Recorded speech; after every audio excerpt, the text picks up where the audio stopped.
Hi friends, you're about to watch our very first Queens of Adventure live stream. Queens of Adventure is an improvised comedy storytelling podcast featuring real Seattle drag queens playing Dungeons and Dragons. If you enjoy this live stream, check out the Queens of Adventure podcast at queensofadventure.com for more. And you can also back the show on Patreon to get backer rewards like bonus episodes, a digital fun pack, and more. We live streamed this show in November of 2018 as a fundraiser for Seattle Children's Hospital. Big thanks to everyone who helped us raise nearly $7,000 in 2017 and 2018. This live stream adventure takes place before the events of the podcast, before the queens even formed their party. Each of them happened to come across a flyer for a drag competition at the Wigsnatch Commemorative Fair, the first time the fair had been held in centuries. The fair commemorates a time when great queens of legend drove away the terrible ogres of the nearby forest, ogres who would steal and eat the wigs made in the nearby town of Weavington Hollow. Of course, nobody's seen an ogre or a great queen in centuries, so maybe that whole story is simply a legend. Now, let's join the adventure. Hey everybody, hello and welcome to our very first Queens of Adventure live stream. My stars, this is so exciting. Thank you for joining us, and thank you to our fabulous cast here. Hooray! Oh my god, hi! Hello! Hello. So we are at the culmination of a week-long live stream to benefit Seattle Children's Hospital. We've been raising funds for the research and treatment of childhood diseases and illnesses. You can see a little thermometer in the lower corner. I don't know where I'm positioned, in that direction or this direction maybe. It's over here, apparently. In any event, you can see how much we've raised. We're closing in on our goal of $3,456.78. Thank you to everyone who has donated, and thank you to everyone who's joined us for the week-long stream. But today, we have the very fabulous drag queen cast of the show Queens of Adventure. Hip, hip, hooray. Everybody, let's introduce ourselves, and we'll start here with Freya. Oh, cool. Hi, I'm Freya. I'm pretty sure that's all you need. Oh, I'm a cleric. Water, Ganassi, Hennessy, whatever you want to call me. I'm here and ready to party. Who's Fantastic. next? My name is Arson. I am the party's resident warlock, and I like to cast spells, etc. My name is Harlot of Skara, and I am your friendly neighborhood rogue. I like taking things that don't belong to me because it makes me... Outstanding. My name is Beautilino Kipple. I'm a tiefling alchemist, and I lie about everything because that's really fun. And I like to throw bombs. Yes, indeed. Butaline, at one of our first sessions, started using a potion. I'm like, okay, I'm narrating like what's going to happen with the potion. I'm like, do you actually have that potion? She's like, no, I lie all the time. It's Okay. To the DM as well. I see how it's going to You be. just manifested it. It just happened. I think I was still making Harry Potter jokes at that point, too. That's true. It's Yes, like, yeah. It's crossing all of our references. Yeah. Well, hello to everybody in the chat. We see a lot of friends here. We've got Uncle Deadly and Pashka, Professor Yay. Litwick. Oh, that's sketchy. That's we've got sketchy. B-Rye and Tinius and Boy Wait Ramen. So many friends and new faces joining us today. And Divicod and Round Pie. Oh, my Lord. It's so wonderful to see you. So, whether or not you are familiar with Dungeons & Dragons, don't worry about it. Basically, all you need to know is we're going to tell a little story. Sometimes we'll roll some dice. It'll be super fun and super gay, and that's basically what we do. And we're going to also, if you do know D&D, we're going to be going kind of easy on the rules. We're going to be taking some shortcuts on things that generally take a lot longer to do. So, we're going to be speeding right along. So that's why things are a little streamlined on this stream today. Oh, yes, and also, if you are experiencing any audio problems, do let us know if you need any levels adjusted, if somebody's too loud or something's too quiet or the music is weird or whatever. If you just want to stop hearing Freya. I was gonna say we can already turn Freya's down mic all the way down low, I'm going to please. just toss the microphone. You can't even Someone hear me needs to this write the Java code so we have an easy button to just be like... Fun. And Round Pie Fun. asks, is the story going to be continuity of the podcast? I'm scared because I'm not caught up. Don't worry. This is going to be in the continuity of the Queens of Adventure averse, but you do not need to be caught up at all to follow along, and it will be clear in just a moment when we get started why that is. So don't worry if you haven't listened to the show or if you have listened to the show, don't worry either, because that means you're an expert on our misadventures. Yes, but do let us know if we need to make any audio adjustments, and whoever makes the biggest donation will get to choose which microphones we turn off. Oh God, it will be mine. It will be. I can assure you, it will be mine. And also, I forgot to mention, if you do make a donation, there will be a little animated Tails up in the corner, I think in this direction, probably. So you'll see a little cartoony Tails the Fox spinning around. Ooh. So it's a little treat every time. How a donation adorable. comes in. Yes. And now for the weather. Fantastic. Well, I think that's just about everything we've got to go over. We will be checking on the chat throughout the stream, but we won't be able to respond too quickly because we'll be in the middle of an adventure. But please do keep chatting along and commenting. I'll be keeping an eye. James is off camera moderating, so he'll be keeping an eye on the chat. So do let us know how it's going. And of course, go to bit.ly/extralifeseattle to chip in a few bucks for the hospital. And huge thanks to everybody who's donated so far. It got us more than halfway to our goal of $3, $4, $5, $6, $7, $8. Yay! Nice. So, without any further ado, let's begin. Yes, let's. I'm excited. A team of muscular field hands heave on a thick rope, hoisting high a banner in the morning sun that reads, "Welcome to the Wigsnatch Commemorative Fair." Beneath the banner, the field hands busily build tents in a rolling field. Motley rainbow flags flutter in the breeze. Around the field hands are patches of tall grass and the crumbled rocky foundations of old buildings long abandoned. Scattered across the field are fragments of ancient statues, a massive stone ear with an elaborate earring, a pair of stilettos the size of a person and overgrown with wildflowers, the fingers of a massive hand, mostly buried, with just a few manicured marble fingertips protruding from the earth. Ooh. I mean, like, what kind of manicure are we talking about? Is it like almond shaped? Is it like full on French. witch It's just a nails? classic Is it like French. a good old Jersey duck nail? Like, what are we working with here? At one point, it might have been quite sharp, but the years have worn down the marble exterior of the nails, so now it's a comfortable nesting place for birds. And I can relate. we've all been there. The years have not been kind. The chipped, you can see the marble was once painted a bright color, but it's the paint is all chipped away. Acid rain has washed it off. Anyway, as the morning wears on, townspeople wander in from the adjacent village of Weavington Hollow.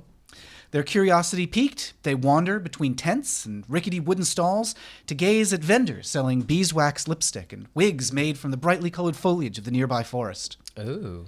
Dotted through the small crowd are some aspiring performers. Drag novices in colorful, though hastily assembled outfits, they hurry to a booth marked Contest Registration and are then escorted into tents. It is inside one of these tents that 4 individuals now sit before a halfling with a clipboard. Well, okay, most of the contestants arrived with their teams already in place, but since you all came on your own, we're just going to put you together. I hope that's okay. I just need to jot down some details. Could you tell me who you all are and where you're from? I totally forgot what town I'm from. You're from Oceania. Oh, yeah, that. See, I just like any kind of water creature, I have the memory of a goldfish. I have the attention span of a goldfish, too. I'm from Does that also mean Oceanica. you'll grow to the size of the tent that we put you in? Probably. More than likely. That's me. All right, I'll make a note of that. My name is Freya. I come from Oceanica. I made this gorgeous outfit out of the seaweed that I dragged along with me each time that I crossed an ocean when I was coming here. Oceanica's so far away. I'm so glad that you made the journey. What do you do there? Well, I am a cleric, and I just kind of pray a lot to a lot of people. Mostly share. Mostly share. We shave our heads and wear wigs. It's great. Mostly just, to share. She wears a lot of wigs. It happens. Yeah, well, I'm glad that you're out here. I'm glad we have someone representing Cher in the group. Who else do we have?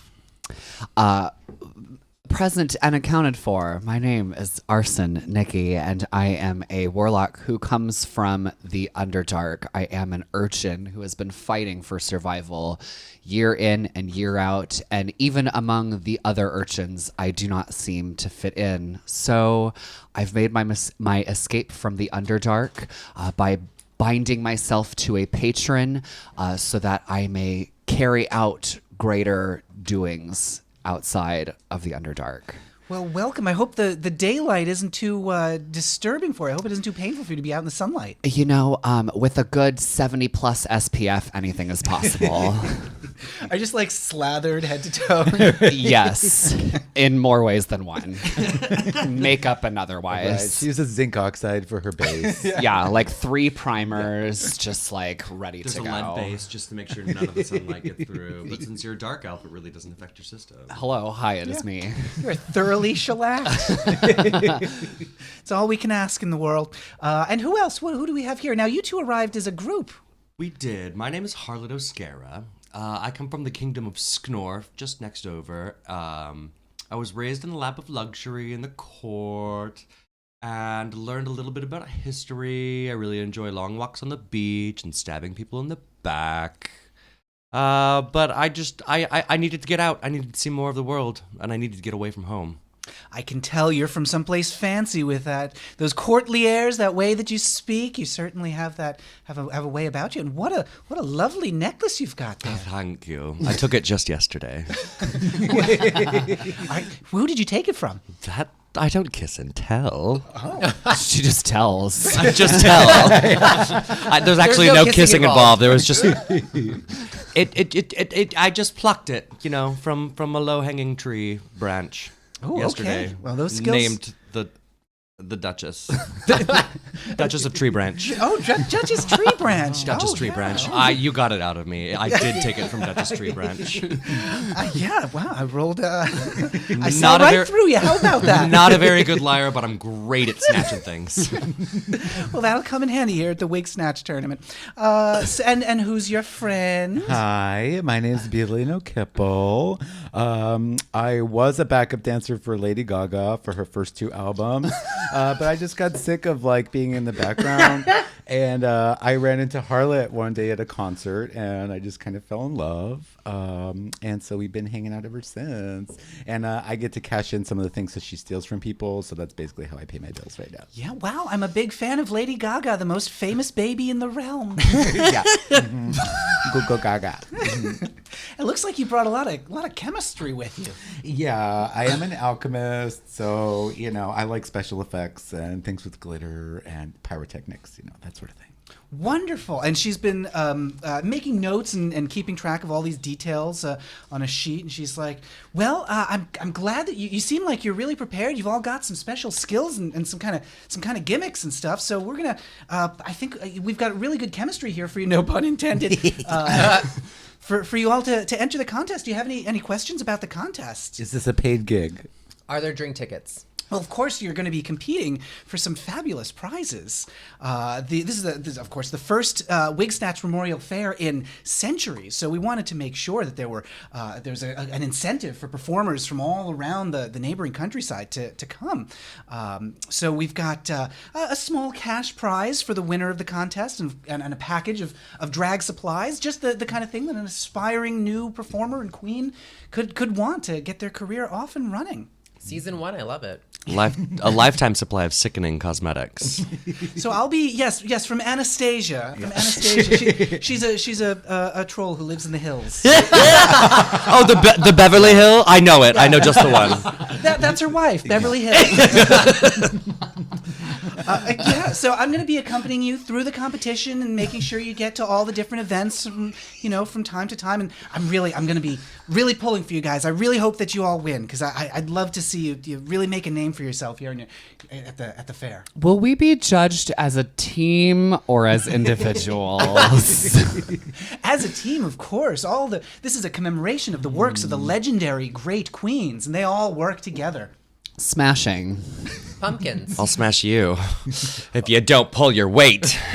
That's the She has no spirit. weight to pull. It's true. She weighs like 110 pounds soaking wet. Plus tax.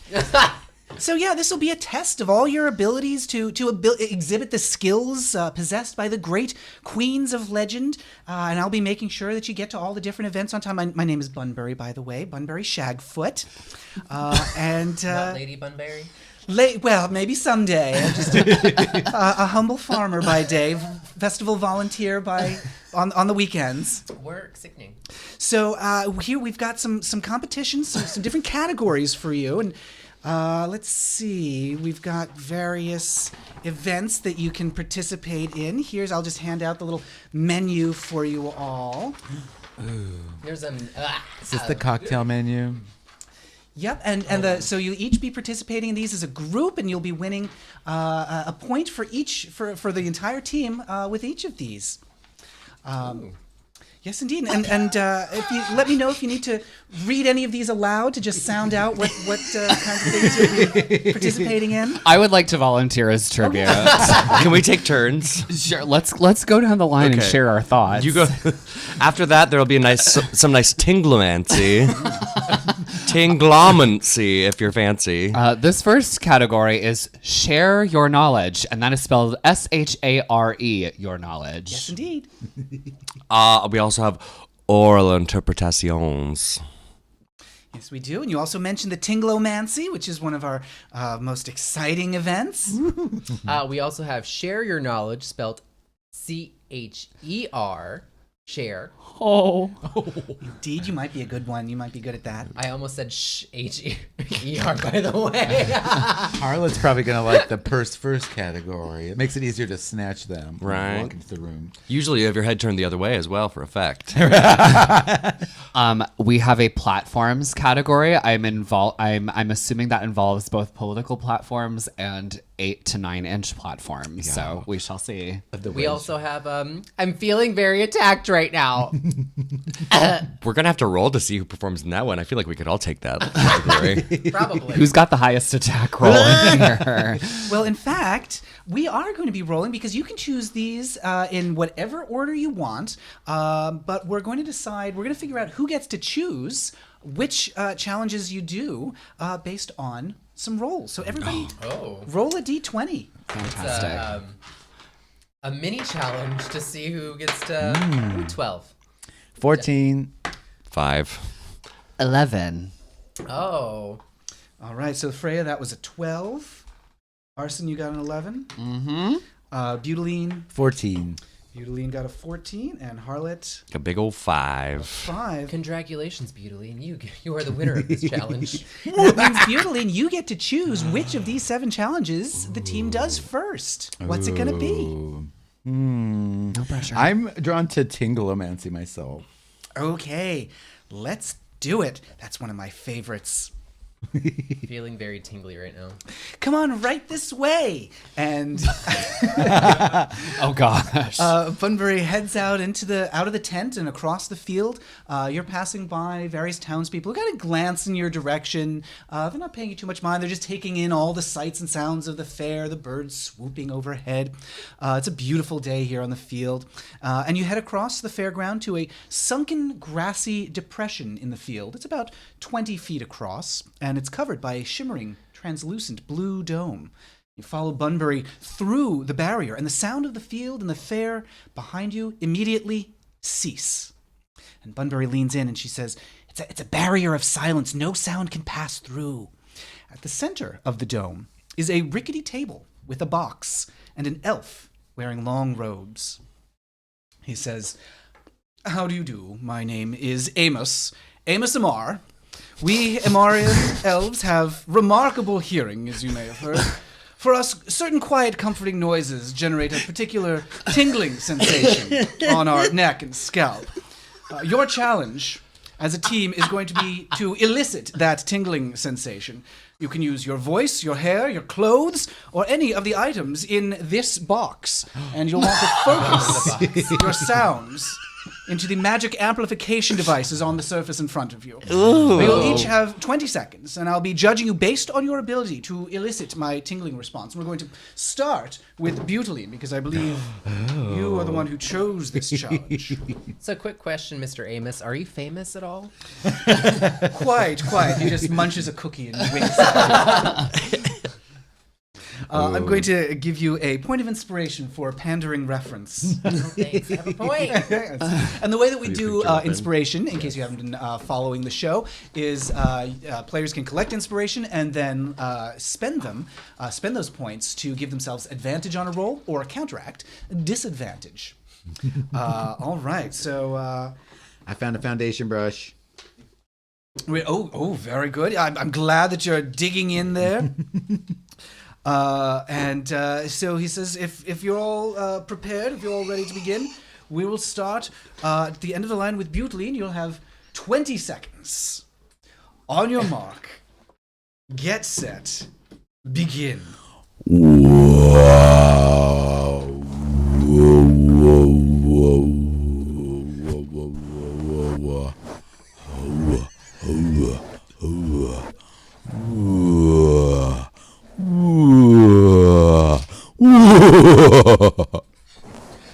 Marvelous. I'm transported. Wonderful. Next in the initiative order, I'm afraid we have the delightful Freya. Freya, are you prepared? It's childproof. Maybe. Have you been stymied by the magical barrier on this device? A little bit. Okay, I think I'm ready. The invisible cellophane barrier. Yes. All right. Now, Freya, if you're quite prepared, let us begin.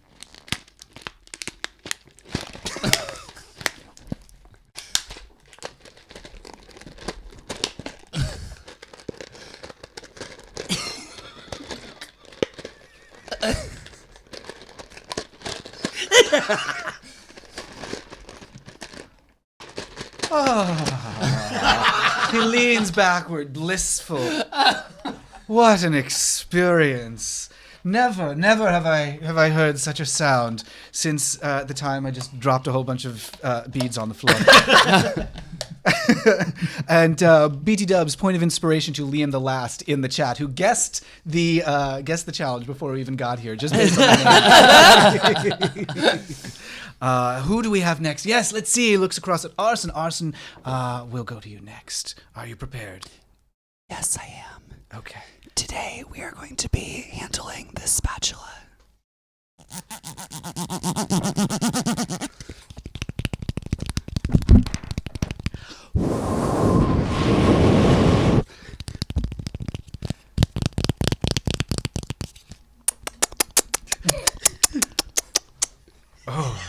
Wonderful. Can't resist a good spatula. I love it. Accuracy is what I aim for. Oh, and I love the romantic twist at the end there. Very compelling, very compelling. And, of course, finally we have the delightful Harlot of Skara. What have you prepared for us? ASMR actually makes my skin crawl. It makes me want to jump out of my skin and scream at salads and look children in the eye and say, "Why didn't you do your homework?"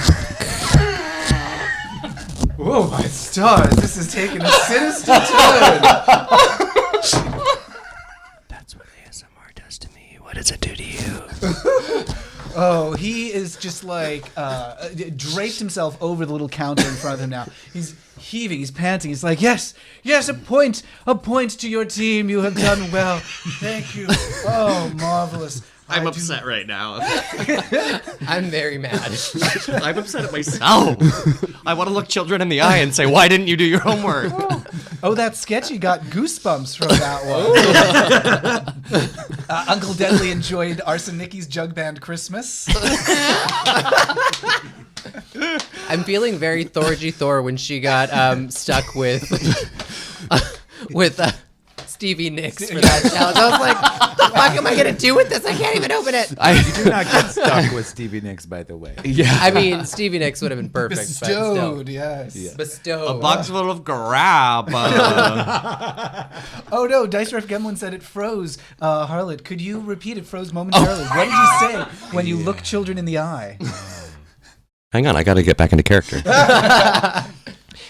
It makes me want to look children in the eyes and say, Why didn't you do your homework?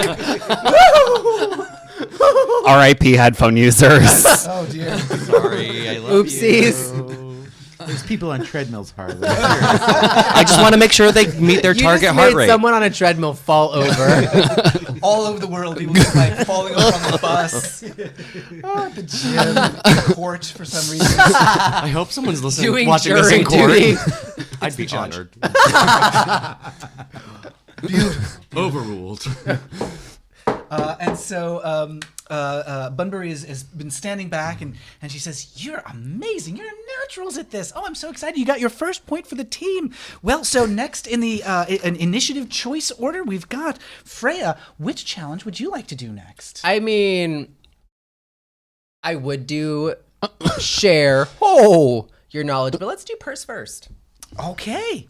We're going to head over to Purse first. And so you bid a fond farewell to the elf who's still just kind of like heaving and hyperventilating. He just Love your waves hair. listlessly. And you head across the field again. You pass by crowds of curious onlookers making your way through the fairgrounds. You can see that a wooden plank has been laid across two hay bales like a desk. And behind it sits a man in what appears to be a merchant's suit stitched together out of rags. And he says, "Welcome! One of the skills of the great queens was that they could negotiate impressively high booking fees. For this challenge, you must prove that you have the same skill. Prove that you can obtain the highest possible rate for a gig. I'll be judging you based on how well you can negotiate." I'm way better at haggling down. Well, as a venue owner, I'm delighted to hear it. Let us begin. Now then, I have a big show coming up, and I'm looking for talent. Our budget is a little tight, but it would be my pleasure to offer you all exposure. Listen, I am a celebrity impersonator. I don't do exposure. I don't do things just for photos. I've been doing this for 12 and a half years. I deserve some coin. If you're a celebrity impersonator, please demonstrate. Okay, well, I do Madonna. I do Lady Gaga. I do a little Cher. Oh. I do Christina Aguilera. You know. I mean, those are just 4 out of the thousands that I do. And you just got a taste for Show them your free. Backstreet Boys. Backstreet's back. Don't sue me. Oh, how exciting. And I love, by the way, that this is basically like a little recreation of Robin Williams' scene from The Birdcage. Like, Madonna. Yes. Roll a performance check. Okay. Oh, God, please, good. Bad rolls. Fuck. Sickles. Fudge. I will give you advantage on this. I'll give you advantage because you did demonstrate. Okay, demonstration. This is going to be really hard. Turn those bad rolls into bank rolls. That was a 3 on the first roll. Right, So it let's was see what we do. 3. Oh, gosh. Well, what's your Even better, 7. It is better. Yay! What's your performance modifier? Here at level 1. Do. Oh, a whopping +0. Oh, God. He looks a little skeptical and he says, "Well, I've seen better. What else have you got? Prove to me that you're worth this fee. I do like a celebrity impersonator, but I have to tell you, we've got a lot of share these days." Do you? I mean, she's not dead yet, so not everyone's doing her like Of Michael course. Jackson. She's a goddess. She's immortal. Well, there you go. And she tweets a lot. She does tweet a lot. I can do Bette Midler. And the rest of you, what else do you bring to this show?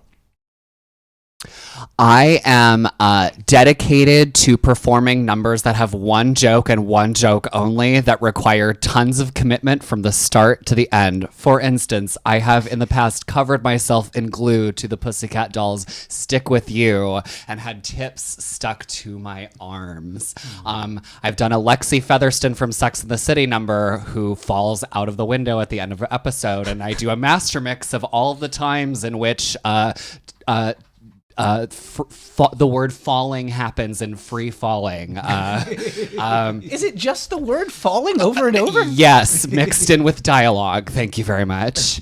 Conceptual. Intriguing. Yes, there is nobody in town who does that particular oddly specific thing like I do. Well, so then if not exposure, what is your rate?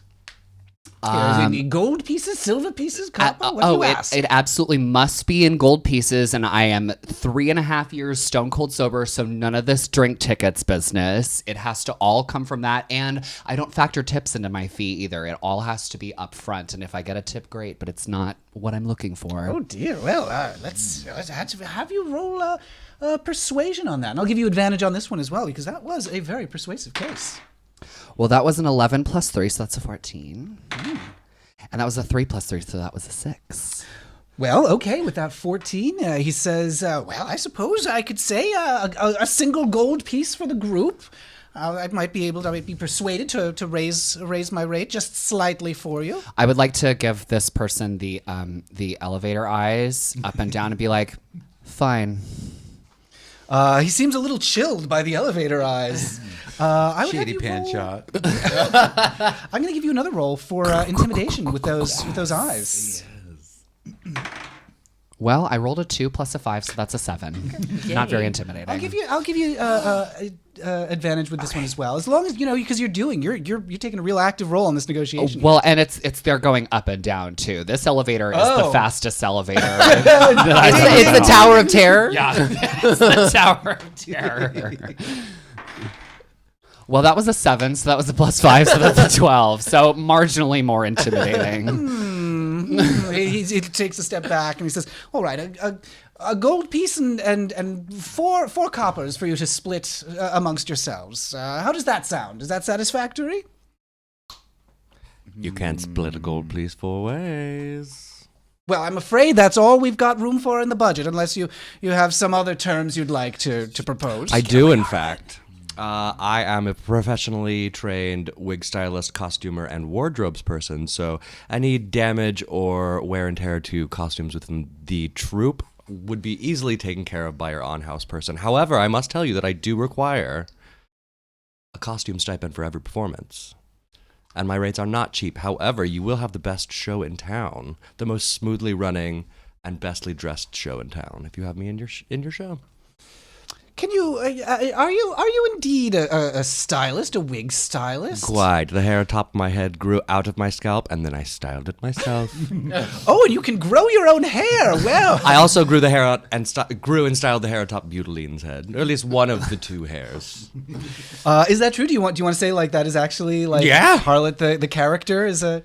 Harlot, she is quite contrary. How does your wig she does everything. cap grow? She's mysterious and she is full of skills that she doesn't tell you about except for in her backstory. Do you want to do anything to demonstrate your wig styling skills? No, because I didn't bring another wig to play. All right, I'll have you roll persuasion. I'm like, do I want to turn my wig around? No, not really. And turn the wig around. 13 is this intimidation or this Persuasion. is persuasion? Plus 4, 17. Ooh, 17. Well, I suppose we can find a little room for a stipend in the budget. All right, 2 gold pieces and 4 copper pieces for the group. Is that satisfactory for you all? 2 gold 4 or 2 gold 8 copper, and we have an agreement. Why? Good heavens! What kind of styling do you intend to do? Looking this good is not cheap. Looking this cheap does not come not good. cheaply. Honestly, if you're not a natural blonde, store bought is fine. The barefoot dragtessa. He's kind of drumming his fingers. He's, I wasn't going to go up, but as a slogan for this show, looking this good is not cheap and looking this cheap is not good. I like that.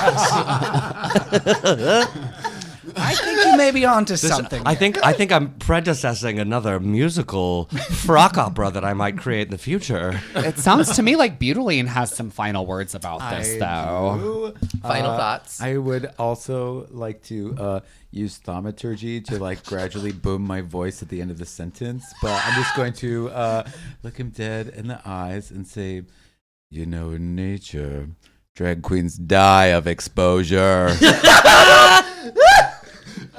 Fantastic. I will absolutely have you roll intimidation with That's advantage. kind of like, I'm just gonna kind of like stroking the horns. I feel like that should be a T-shirt.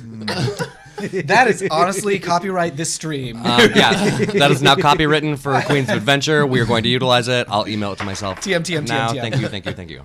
oh, that's a 9 plus intimidation, 10 total. Okay, and I'll give you advantage on this one. All right, thank you. Oh, that's a 5. I'll take the 10. He's just like glancing at your horns, looking a little wary at them. He says, "All right, 2 gold pieces and 8 coppers. How about that? I think that's my final offer." Can I stare him in the eyes and do like sink into a slow split with like a bounce at the end, just like staring at him the whole time? Just completely silently. Yeah. Roll performance. Advantage for this one. So that's a 16 on the first shot and a 12 on the next one. Okay, yeah, it is a glorious split. You just like sinking lower and lower and lower. As you go down, you like down. Can down. I assist Thump. with the second split? What? Oh, sure. Just everyone starts doing the splits. Well, that was a natural one, so I popped my hand. You To start to go distract, down. I'm just gonna make a little rainbow, a little minor Great. light miracle above them to distract from Harlot. Great. Yes, Harlot like falls backwards just through the fall rainbow. over. It's like the end of the Muppet movie where the rainbow falls over. So there's just a rainbow appears and you hear a thump in the background. Meanwhile, Arson's split went marvelously. You land and a little bird lands on your head. And he says, "Fantastic. I think we've reached an understanding here. 2 gold pieces, 8 copper. Final offer for you all." No silver. I mean, what's that in euros? I don't know. I don't do economic math here. I come from a place where we just kind of bartered and gave people shells. And sure. A few shells as well. Here you go, some silver shells. And Oh, okay. He reaches into a breast pocket and hands out some shells to everybody. You should have asked for silver bells with those cockle shells. Then do we have an agreement? Some silver shells, some jewelry for you all, and 2 gold pieces. And I'll tell you what, I'll raise it up a little more. 8 gold pieces. Or 8 copper pieces. I'm sorry. Oh, Two gold pieces. You'll just now, even though you already said you were going to raise it up to 8. Yeah, you've already said 8 gold pieces. You're trying to say that what you just said is what you'll now give us now? I agree. Yes, 4 gold pieces, 8 copper, perfect. Sounds great. Yeah, and he writes down. He's like, yes, 4 gold pieces, just as we said. 4 gold pieces. 4 gold pieces, 8 copper. copper pieces. And 8 copper. Don't forget the 8 Absolutely. copper you promised us. Wonderful. And here you are. And he writes a little. There's a scroll on front of him, and he writes down a few little notes in there. And he's like, "I'm glad we have an arrangement here. I'll fill out the contract and the paperwork momentarily." And he says, "Because you've been so marvelous at this negotiation process, I have a little extra reward for you. Here, I'd like to give you all a potion of healing for you to use in your travels, in whatever way you might find useful. One for each of us? You're so generous. A single potion of healing for the group. Enjoy. And of course, a point for your team. Yay. Okay, 1 point. Woo. Thank you, Pointer Sister. And Bunbury's been sitting back, and she comes forward and she says, "Oh, you're doing so well. You've got 2 points for the team now. This is so exciting. And he really seemed to like you. You got that potion of healing. So who's next? I think Arson, you get to choose next." I chose Careful, girl. to wear platforms Ooh. today. Oh, you're wearing actual platforms. So I'm going to take it as a sign that we should choose the platforms category next. Okay. So you are going to head across the field over to the platforms challenge. Smells like kismet. Is that what it smells like? Yes. Kismet the Loxodon is here. And we'll just take a quick break to say thank you to everybody in the chat who's donating. We're up to $2,200. Wait, no. What's a good way to say this? $2,200, $2,289. That's what we have. Great job. $289.56. Come on, 56 1 point for the DM for that. Yes. Oh, Kismet the Frog, says Liam the Last. Perfect. Is that Kermit's cousin from India? Yes. Kismet the Frog, and he'll become a prince. Okay, and so let's jump back over to our adventure. Bunbury is leading you across the fairground to some trees growing over a muddy patch where a meandering stream has left the ground marshy and wet. There's some large boulders in the mud here with a wooden plank set between them. On the far side of the plank on a boulder, there's a rickety trapeze dangling from the tree branch above. Beyond the trapeze, there is a flat wooden stage with a crate that's about 5 feet on all sides. And a voice suddenly booms out, "Welcome to the gauntlet!" And a woman in a ringmaster costume steps out from behind a tree, bellowing into a paper cone. "Can all 4 queens make it to their gig on time when the most fearsome obstacles in the realm stand between them and their venue?" She points to the plank between the boulders.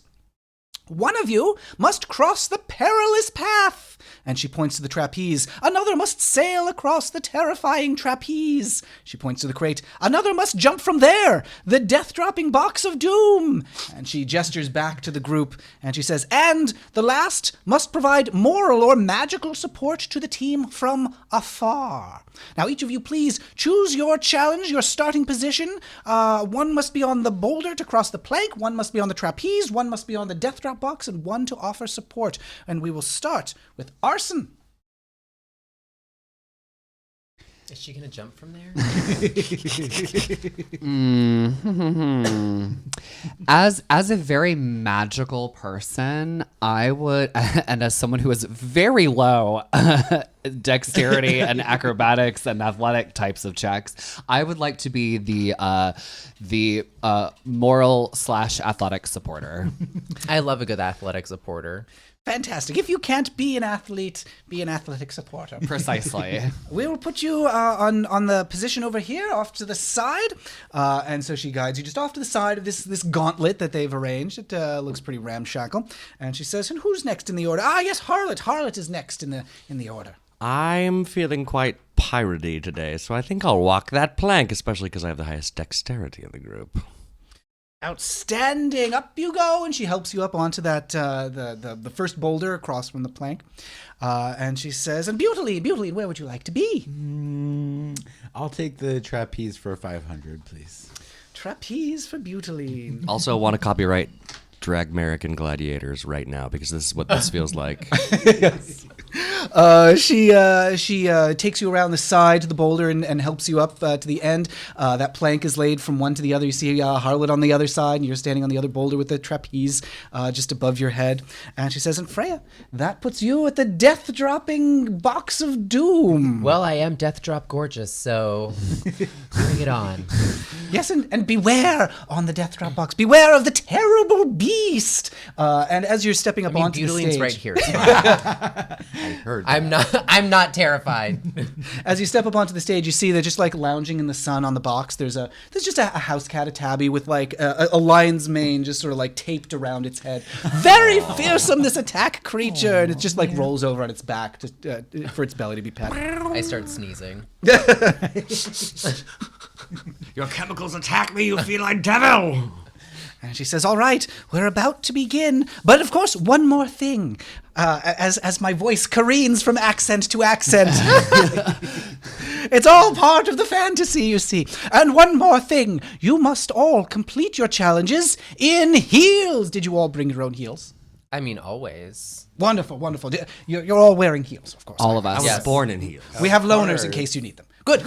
All right. Well then, let us begin. And so, Arson, is there anything that you want to do to get the show going?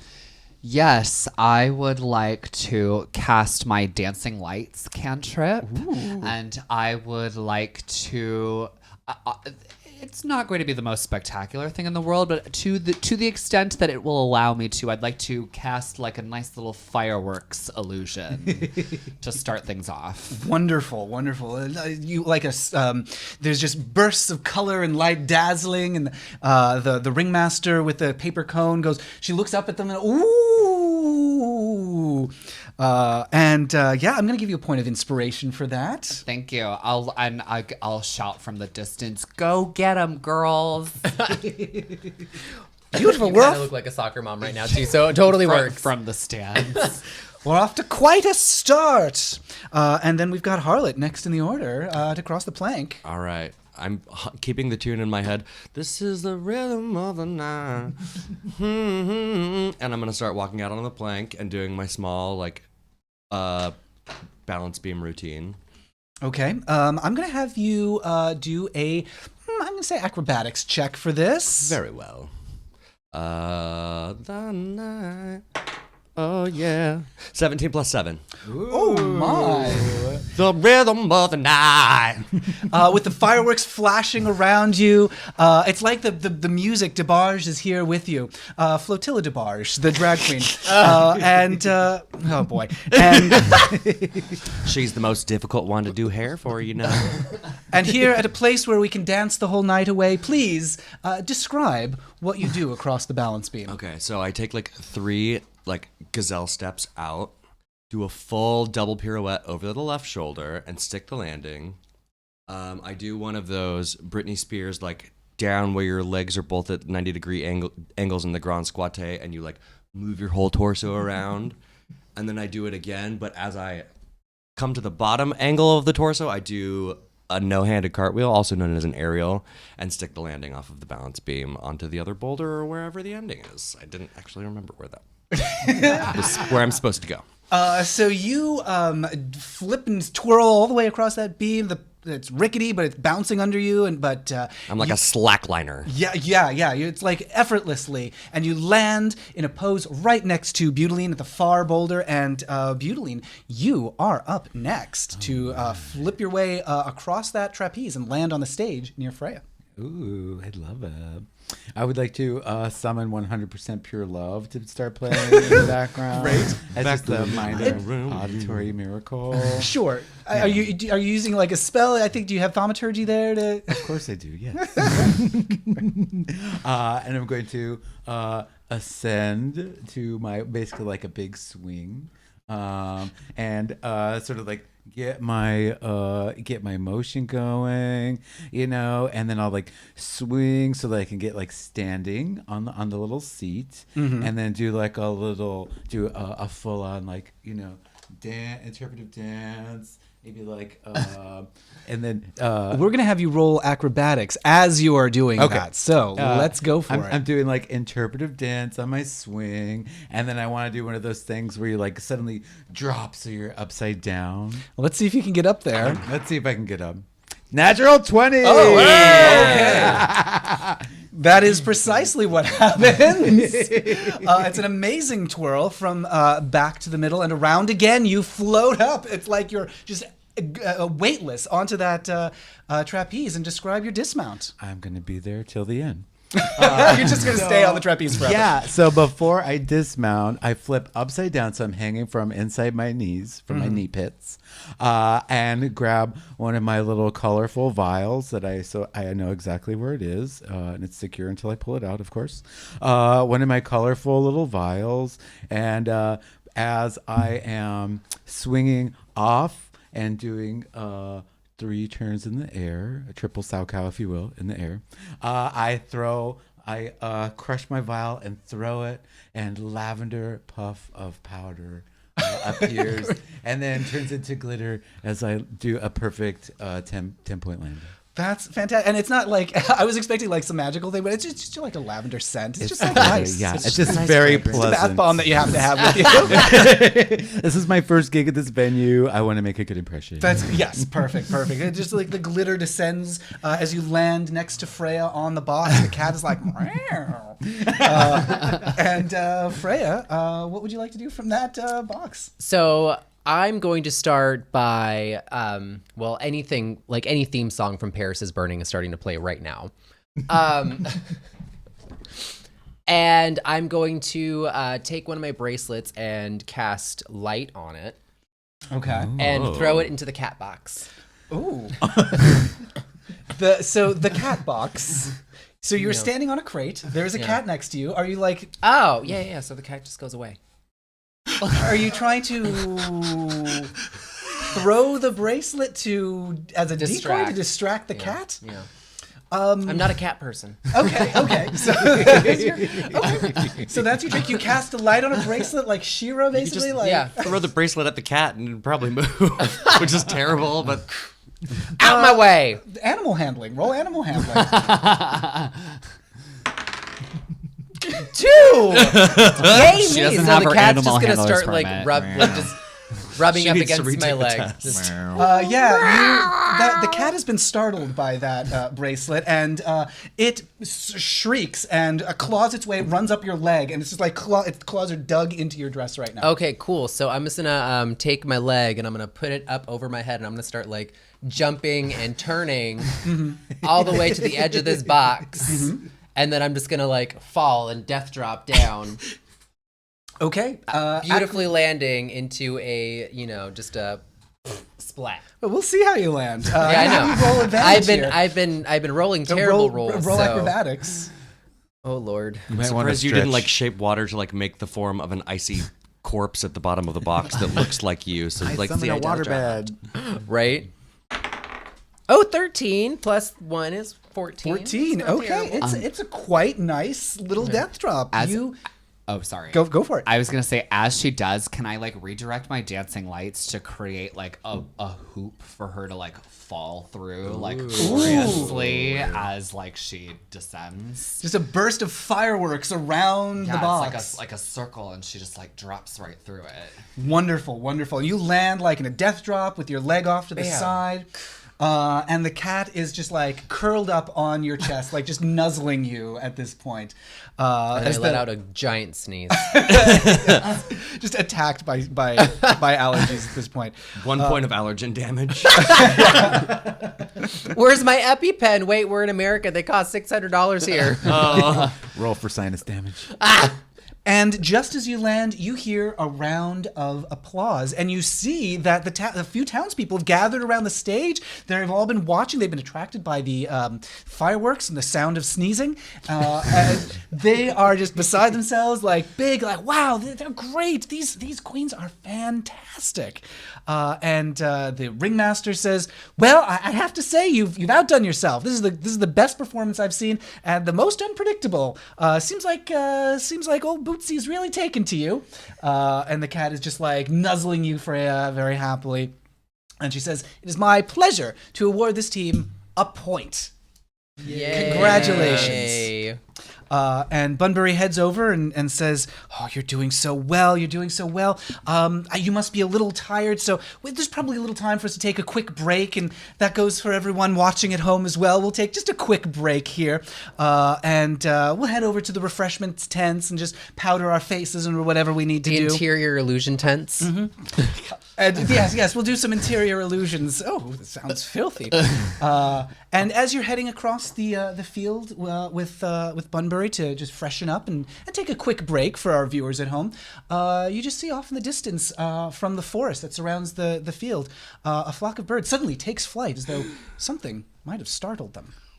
And we'll be back in just a few minutes to continue the adventure. Thanks to everybody for joining us. And remember, go to bit.ly/extralifeseattle to donate a few bucks to the Seattle Children's Hospital. And we'll be seeing you again in just a couple of minutes. Bye, everybody. Welcome back, everybody. Thanks for sticking with us, and thanks for everybody who has donated to the Seattle Children's Hospital fundraiser. We are getting close, honestly. We are at $2,600.54. Nope, $2,654.56. We're 77% of the way there. That's a major increase from wow. when we started. Yeah. Great job, everyone. Yeah, I am stunned and delighted and so happy. And so I'm sure is Seattle Children's Hospital and all the kids. And it's just really nice to do a nice thing for the world. So yay, thank you so much, everybody. And just want to also acknowledge everyone who is in the chat. It's keeping us company as we go on this adventure, and who stuck around during our little tuck break. So thanks to Gigtastic, who reminded us no drink throwing in the Interior Illusions tent. Dice Ref Gemlin's here. Thank you to Dice Ref Gemlin for always being such a fan. And sorry, I blew your ears out with my ASMR remix. Boy Wait Ramen was apparently at the gym and dropped a barbell at that moment. Hopefully it wasn't on your foot. I'm so sorry. We have Lamont Dupont, who says, great jocularity, Arson. And of course, huge thanks to all the folks who have backed the show on Kickstarter and Patreon. That's the Queens of Adventure podcast, which you can find at queensofadventure.com. So huge thanks to all of our Kickstarter Patreon backers. Everybody who's backed the show gets access to bonus episodes and playable content. So head over to queensofadventure.com and click the little Patreon logo for that. And yeah, I think that's just about everything. Huge thing. Oh, and Uncle Deadly's here, and Torden's here, and Abertrax is here. That's so Derek. That's so Derek. I love it. We've got Kryla watching, and yeah, a lot of familiar and new faces here in the chat. Liam the Last, of course, and Derek again, and Gigtastic, and Round Pie. Oh my goodness. Hello, friends. Hello. Hola. Lovely Good to see all. you, finally. All right, so let us jump Good to see me. Well, back. Just kidding. Yes, it's good to see us. it's so good for you to see me. It's so nice to be seen. So you are still crossing the field, looking around at the fair, the Wigsnatch commemorative fair happening around you. And Bunbury says, well, it's 3 challenges down, 4 to go. Who do we have next? I think, was it Arson who chose last? Yes. Sure did. I think I it's think me. We have Harlot. And I think since we've been all reapplying our lips in the Interior Illusions tent and sipping on our monstrous beverages, we might have to go for an oral interpretation. Okay. Ooh. Well, so Bunbury says, oh, right this way, and leads you off to the side of the fairground, where there is a slope, a gentle downward slope in the side of a hill. Not the first time I've been led past a fairground. Behind. In heels, down a hill. In the mud. Oh, God. That does not sound fun. There are stone steps set into the hillside to form an amphitheater, a semicircle ring of seats that look down onto a small oval stage with broken pillars on either side. A handful of villagers sit on the steps, chatting quietly with each other, and a few glance your way as you descend towards the stage. And sitting in the amphitheater's front row are 2 humans, one smiling broadly at all of you, and the other with a dour frown. The one with the frown speaks first and says, oh, so good of you to come. No, really, I'm delighted to see you.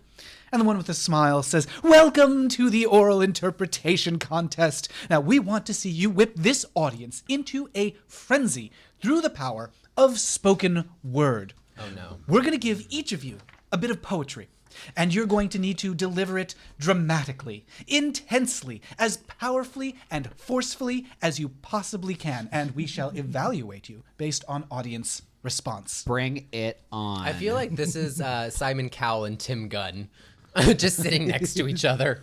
Audience So- Make it participants, work, please ladies. do not hold any heavy dumbbells, small children, or pit bulls above your head, please. This is going to be Bring It On, with your voices. You're giving the person who's terrible at cold reading spoken word. This is going to be great. So here's how this is going to work. You are each going to get some lyrics. These Oh. are real lyrics from a real pop song. Oh, no. Right? Yep. Lyrics down. Lyrics down. Can you push it in my direction? Oh, you got it. There we go. We'll try again. These are real lyrics from a real pop song. You're going to have to sell them to the judges with your most intense, dramatic delivery. And we're going to go in the same order as before with the initiative order. And that means we're going to start with Harlot and just run down. let's see. Yeah, we're just gonna start there with Harlan. So the judges are now looking at you with intense eagerness, and the stage is yours. Are you ready? We're ready. You specifically. Are you ready? Okay. Come on, girls. Let's go. Let's go. Let's go. This here's your anthem. Better listen up. Don't sit back. Come, do it with me. I don't care if you're a pig, duck, or a pup. You, the best you there could be. You can rock it, and I know it. Don't just hold back. Come on, let's show it. Yeah, you and I, we're gonna touch the sky. Let's go, go, go, go! The townspeople sitting on the steps of the amphitheater are suddenly like snapped out of their conversation. They're looking up at you with interest and curiosity. And next, Because I farted. you punctuated a little bit. And next we've got Butylene. We were born with superpowers. If we join forces, all is ours. The moon to the stars, to the flowers on Mars, because there's flowers there. Let our minds expand, pass the world around. We gonna jump real high. Yeah, you better believe it. Yeah, you and I, we gonna touch the sky. Let's go, go, go.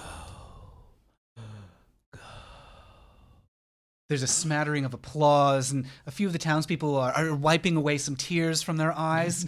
And the humans who are watching you, the judges, say, "Thank you, next." You can rock. You and I know it. Don't just sit back. Come, let's show it. Yeah, you and I, we're gonna touch the sky. Let's go. Go. Go. Go. 'Cause you and I, we can touch the sky. Yeah, you better believe it. Won't you move to the side?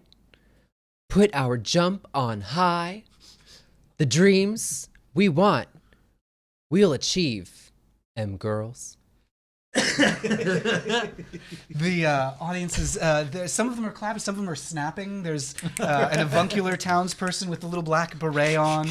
So many turtlenecks. A few of them are standing up, and they've got like just wide eyes, and they're so engaged. And finally, Arson, they turn their gaze to you.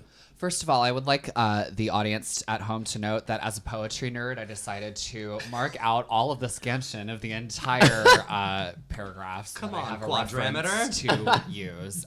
This does not follow any regular meter, let me tell you that, which you're about to find out here in a second. Hem. Trends, we don't need 'em. And the gossip down the hall, we don't feed it. Be the best you there could be instead of being the same of three. Be the best you there could be instead of being the same of three. Be the best you there could be instead of being the same of three. Be the best you there could be instead of being the same of three.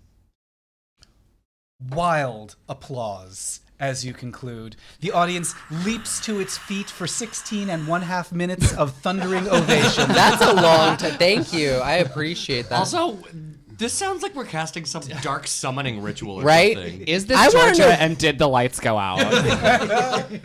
what song is this? Freebird. what I think song- it's Freebird. Yeah.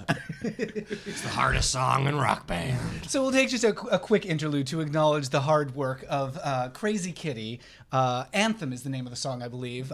This is a song by the team that is responsible for the movie Air Bud. They tried Oh, God. Yes, puppy dogs that are superheroes that also play basketball. And go to space and play soccer and t-ball and whatever other movies that they have. I don't know if you recall. It was almost exactly 1 year ago at our Halloween show last year that I think it was at that one. Or it was the Christmas show. Yes, that we made Arson lip sync to the song without any preparation. Yeah, that went about as well as you can possibly imagine that went. So this song is generally sung in the music video by a talking cat. And you're correct that you have cast a spell, and like you just hear like a cloud passes in front of the sky, and like a shadow sweeps over the amphitheater, and there, as people are clapping, there's just sort of a darkness, and you hear meowing as cats like stream past you. More thunderous sneezing. More thunderous sneezing from Freya. Is it like when you leave the PlayStation on? It's just like meow, meow. Every time I leave the PlayStation on, Butaline's like, the cats are working overtime again. We're not getting paid hourly. The judges are thrilled. The one with the big smile says, well, you've outdone all the other competitors. It is my pleasure to offer you this token of our appreciation. Please accept this a point for your team. And the one with the big frown on his face says, "Yeah, that was real great. I've never seen anything like it." Here Put you a cork go. in it, cowl. And he hands over a scroll, and you can see this is a scroll of magic missile, which means that it's a spell that you can cast once. Although the scroll will be destroyed upon casting, but you have a scroll of magic missile now. And Sick. Bunbury's like wading through the cats as they're just like streaming across the amphitheater stage. And she says, oh my gosh, I can't believe how good you are at this. Okay, we've got three challenges left, and back up to the top of the order here with Butaline. Which one do you want to do?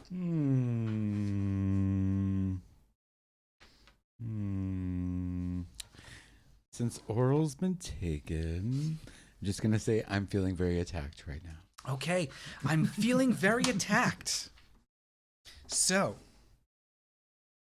you make your way back up the steps of the amphitheater, people clapping for you as you go, and you make your way across the fairground again, waving to everyone. Oh, hello.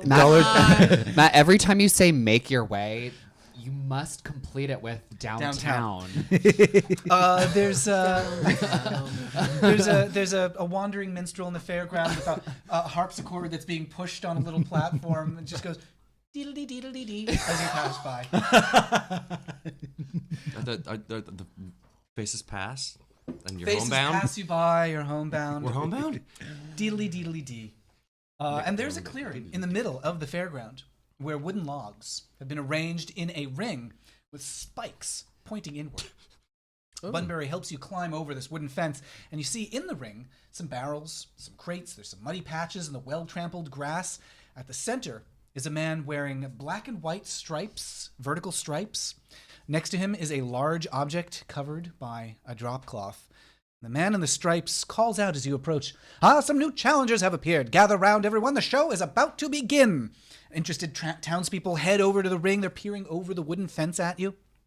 Yes, the great queens of legend were skillful protectors, employing feats of physical and magical combat to defend the downtrodden from any who threaten them. Can these four brave beauties best our beastly brute? Let's hope so for their sake. Yikes! I'm feeling very attacked right now. Also, I love that I feel like I'm in the middle of whatever that sport they play in The Legend of Korra. Like Yes. Professional, you sound like the professional bending director. He claps you all on the back as he moves away, and he says, good luck. I'll be judging your combat skills. Don't hold back if you want that point for your team. And with that, he scampers to the fence and throws himself over. There's a groaning grumble from the drop cloth, and it starts to shake, and the cloth drops to the side, revealing a battered suit of armor. You can see the helmet is empty, but an unsettling red glow emanates from within, and it slowly raises its metal arms and stomps in the mud. Roll initiative. Alphonse. 4. Plus a 1 for you. 15. Ooh, Butaline gets a 15. 22. And 22 for Natural Harlot. 19. Arson gets a 9. Arson And gets you said a we're in a 9. circle, right? Yes, you are in a ring surrounded by wooden fence with spikes pointing inwards. There's some crates and barrels, some mud in the field. My favorite store. Are we shopping for fancy interior design accoutrement? There's some sofas that are just priced a little too high, just a little. more than they're worth. So that suit of armor is probably about 15 feet away from everybody. And we are going to start with Harlot. So this is like a medium-sized suit of armor? Is it gigantic? Is it Oh, it's not gigantic. It's definitely it's large and imposing. It's big enough for me to fit through its legs? You can fit through its legs, sure. I think that I'm going to dash straight for between its legs and do like a slide so that I'm behind it on my next turn. Okay. Are you going to attack it as you go, or are you just like zoom I'm through totally it? going to just like take one of my daggers and its inner thighs as I run Okay. through. So we're going to start with the with your attack there. So roll your attack. It's a plus Actually, I'm 5 gonna do for this your dagger. with my rapier, actually. Oh, okay. You're going to do your rapier. Yeah. Plus 5 on that. 14 plus 5 is 19. Okay, that is going to hit. Go ahead and roll your damage. 1d8 plus 3. 4 plus 3 is 7. Okay, 4 plus 3 is 7. So you're going to do 7 points of damage. So you jab your, it was your rapier, you said? Yeah. Where are you hitting him? So I literally sprint towards him and like dive between his legs. And as I'm diving, I turn over my shoulder and grab my rapier and let it just scrape the inside of his left leg. Okay, yeah, it makes a loud clang as your metal connects there, and you said you're. I want to slide and follow sliding through, and like so on my next turn I can be behind him. Okay, yeah, you're sliding past his legs. So let's see. It's like a Dukes of Hazzard, but if the car was actually a giant suit of armor and I wasn't touching it at all except for with my sword. Okay, and so you're just hanging out behind him. So Yeah. you're staying right there. Okay, so no opportunity attack for him on that one. Do you want to say anything as you do that? Wearing that all that armor will slow you down. Oh, okay. And chilling voice echoes through across the field. People around you, the townspeople, are cheering and shouting at you. And next, we've got Butaline. Can I do just like a quick investigation to find like the weak points of the armor? I'd say. Just like a quick like scope it out. Yeah, it's pretty. Like you can see, this is pretty rusty, battered armor. It's definitely been like put through the ringer. It's been used. People have definitely been. Other teams have been fighting with it already. It looks like it's got some particularly bad dents in the helmet. One of the horns is kind of like it's got horns on the helmet, and one of them is like busted off and lying to the side. Let me have you roll an investigation check. Okay. There's only room for one pair of horns in this Exactly. Coming from my look already. That's 13 plus 5, 18. Ooh, 18 investigation check. Yeah, you can definitely tell where its points of vulnerability are. I would give you advantage on your next attack roll. Oh, thank you. Yeah. All right, so I'm gonna kind of like circle around in front and like in like a semicircle, you know, kind of like scoping back and forth. And then I'm gonna use one of my acid vials. Great. And I've decided that I'm gonna go for the right knee. And I'm gonna throw an acid vial at the suit of armor's right knee, and hopefully, like, you know, Let's see what happens. Go ahead and roll your attack. that was a natural one. So Good thing you checked first. Yes, good thing. And that's an 11 plus my dex, 12 total. Okay. So you're gonna toss that vial of acid over at his leg with the 12. That is not going to hit. So it just goes slightly off to the side, and he like jerks his leg up, and it just like sails like off the side, and splatters on the grass, leaves kind of like a smoldering, smoking Schmear. Let's say a smear on the grass there. The grass has turned to cream cheese. But it is now like It was lactic acid. it's like sizzling right next to him, and it looks like that acid is still kind of it's still kind of gross. It's still like doing like some chemical effects. It's like smoking up next to him on the field. Let's see. And next, it is going to be the suit of armor's turn. And he is very aware of you, Harlot, standing there behind him. So he's going to roll. That's going to be 17. What's your armor class? 15 right now. Okay, so he turns and just like slams into you, and the glow like intensifies within the suit of armor. You are going to take. It's a real glow from within. She's making a baby. Well, there's no body inside of it, so this suit of armor has obviously been subsisting off of inner light. 5 points of bludgeoning damage. We have that healing potion, remember? Grumble-Dina is my name now. Okay, sure. No. You've had so many names. This is the origin story. This is the first new alias. Okay. This is you never forget your first alias. Never forget your first alias. Alias is a show about a spy. Okay, so he like jams you with one elbow, and then he jabs you with another elbow, and he's gonna roll. It's gonna be a 9 on that one. Doesn't hit me. So you just like weave out, dodge to the side, and the elbow just like swooshes over your head. And you can hear like the thundering like rumble from within the suit of armor is growing more intense. And who do we have next? We have Arson. I'm going to do what any self-respecting warlock at level 1 would do in this situation. I am going to run in the opposite direction, 30 feet, and then use my Eldritch Blast. Okay. Fantastic. Let's get do some it. distance, but also get some damage. You know what I'm saying? Roll your attack on the Eldritch Blast. That's a +5, right? It is a pretty good roll on Eldritch Blast. Yep, +5. Wow. Well, I would like to use my point of inspiration for advantage on this. Absolutely. Well, let's have you roll first, and let's see if you want to use it. That's a 6 + 5, so that's an 11. So You might wanna- I yeah, you would might. love to. That's a 13 + 5 is 18. That will just hit. Heck yes. Describe how you cast Eldritch Blast. Well, so since this is an origin story, I what I want to do is like cast like a really like fierce like arm movement and like do like a sharp sort of snap at the end of it, but because I am of the more, how should you say, fairy type, I can't really like do like a really sharp snap movement. All I can do is a limp wrist at the end. So that's what happens, and as it happens I take note and I go, you might want to use this later. But yeah, that's how it ends up, is in a limp wrist movement. Arsonicki inventing the limp wrist. You're welcome. And a crackle of eldritch energy blasts out from your limp wrist across the field. Go ahead and roll your damage. What's your damage, Heather? That's a D10, right? That's going to be 1d10. Cool. So I rolled a 3. Okay.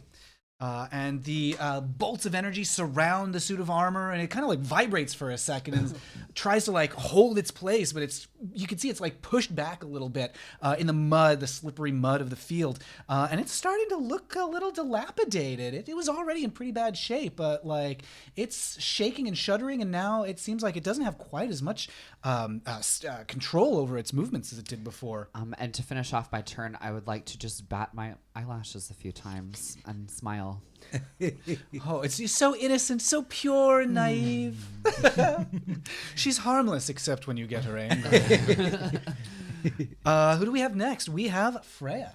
Okay. So how far away am I from him? About 15 feet. 15 feet? All right. So I'm going to... Ooh, what do I want to do? Okay. So what I'm going to do is I'm going to run towards him, and I'm going to do a leap and a full above him. Okay. So I'm going to jump, and I'm going to do a full twist. And as I do this, I'm going to do create and or destroy water. And I'm going to create water, but fill him up inside and freeze it. He's already arrested. So that it'll at least slow him down. Let's see. So you want to create water Inside of the armor. suit. and then freeze it. And freeze it. Or just create frozen water inside of him. I'm not sure.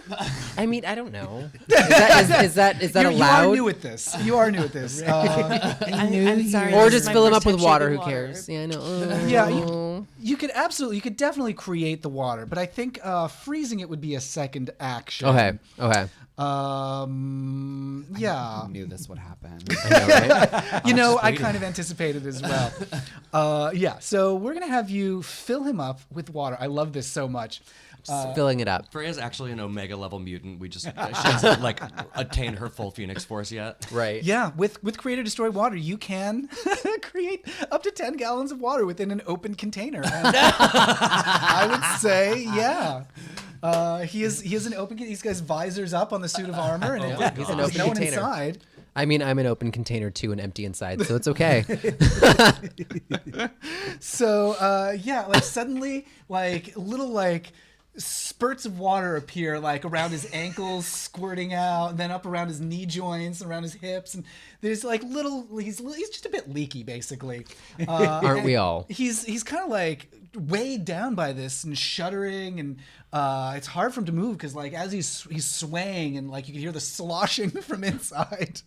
And I'm gonna say he'll have disadvantage on his next attack because of that. Okay. Got water on the brain and the knee and the elbow. Just water and the everything. hip. Yeah. Swimmers everything. And any catchphrase for that? I'll fill you up, baby. Okay, great. Harlot, you are up next, and followed by Butylene. So is this gurgling mass of metal He's still like right next to you. back? Is his back to me, or is he? Oh, he's turned to face you. He's turned to face me. Mhm. I think. I have. You're getting doused now a little bit by the I'm water. getting It's like doused. spraying out. I'm leaking a little bit myself because I'm down from 9 to 4 HP. Uh-huh. I am going to try and get a little bit of distance away from him. Like I'm gonna if I run past him though, I'm gonna get an attack of opportunity, right? He'll be able to attack you if you try to. Then all right, I'm just gonna attack with rapier and short sword because that's what I got. Okay. Rapier and So dagger.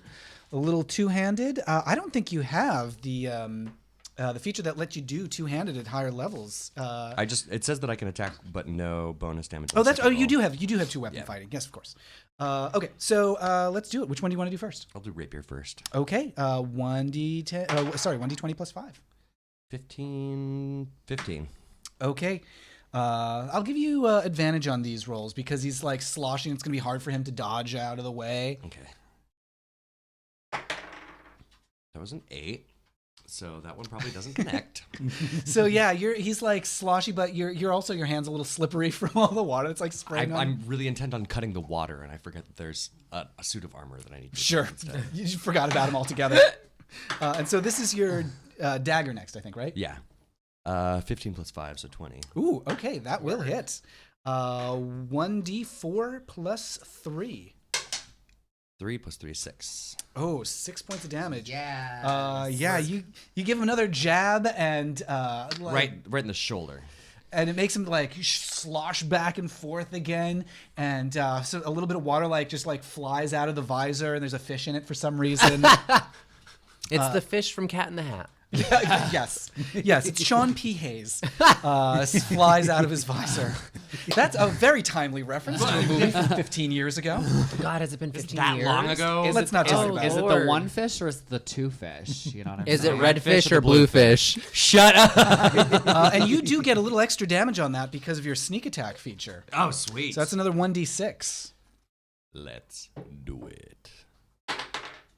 6. Ooh, another 6. Let's see. 666 across the board. Yeah. Hail Satan.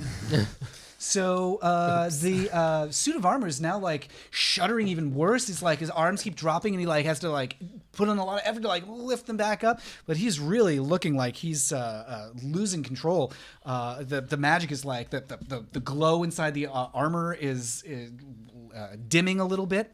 Butylene, you're up next. Oh, okay. I'm gonna like sort of like keep my distance still. I'm still like staying at like the 15 feet range. Actually, I think I'm gonna. It says in my little inventory, I've got some ball bearings, so I think I'm gonna try to have like a little showgirls moment, a little like Naomi Malone, you know, a little. Muddy. Oh, you're right. It is muddy. That's not gonna work. Okay. Plan C. Thank you, my dear. All right, I think I'm gonna go in with my crossbow then. Okay. Because I'm just nervous since Freya filled the tin can with water that my acid and or bombs aren't going to be very effective. It's there's like a kind of a acidic puddle around his feet at this point. So you want to do your crossbow? That's a 1d20 plus 3. All right. And again, I'd give you advantage on these because he's not able to avoid you quite as well as he used to. That's a 9. Ooh, and 14 plus 3 is 17. So 17's not quite gonna do it. This So Oh armor my class is killing goodness. me. yeah, he's tough. But so you like shoot that arrow, and like one of them just like zooms right past his helmet, and it kind of like it clips the side of the helmet, and the helmet spins around a few times. So his head's on backwards now, but he hasn't lost any. Hasn't lost any hit points. He's just looks a little goofy. And so he's up next, and now Freya and Harlot, you are both standing on opposite sides of him because you ran up to him. So Harlot, he's going to try to, with disadvantage, he's going to try to like elbow you. So he's going to roll a. Oof. Okay. 2. So the elbow just kind of like wobbly, like misses you. You're getting sloshy. He's getting sloshy. Poor Sloshy the armor. And Freya, that's going to be a 7 plus. It's going to be an 11 and a 15. What's your AC? Oh, 17. 17. Look at you go. Look at your cleric armor class Well, and well. everything. So this is a pretty forceful attack that he's got on you here. Describe to me what you do to like just dodge out of the way of it. Well, I'm just going to do a cute little back bend. Just like a little limbo. Yep. Like not quite Matrix, but just a little Back walkover. Yeah, back walkover. It's very like Exorcist. Yeah. After Pretty his much. head just spun around. Downstairs. Okay, And so I just like go over, like as soon as his arm goes across my body, my feet go over and just like do, and I stick the landing and he doesn't touch You're like me. a capoeirista. Yeah. It's beautiful. and let's see, we've got Arson up next, followed by Freya. Spoiler alert, I'm going to use my Eldritch Blast again. I will say, It's a real like, crowd pleaser. Honestly, like as much as like not variety as this is, like I do have a +5 attack bonus on it, and it is my biggest attack bonus. And this thing has a freaking huge armor class, so we're just gonna go for it if it works. Measured success. You know it. And just the memes alone are worth it. For real. All right, roll your attack. 1d20 plus 5, I believe. This better work. And advantage on this because of all the water. Yeah. Well, I rolled a 13 plus 5, so Ooh, I that's think an that might do 18, and it sounds like that might connect. I think it very well may. Oh, goodness. We just noticed that the table was like collapsing. That could have been a disaster. That would've been fun. I too am collapsing. We're all taking Every damage right now. souffle must All be right, so let's have you do your Eldritch Blast 1d10. Please describe your casting gesture now that you're an expert. Okay, so now that I have it figured out, I'll use it. I'll play it to my advantage. So I like wind it up like it's gonna be a big thing, and then stretch my arms out, and then like wait for it, like Rocky Horror Picture Show anticipation, Say it. and then let it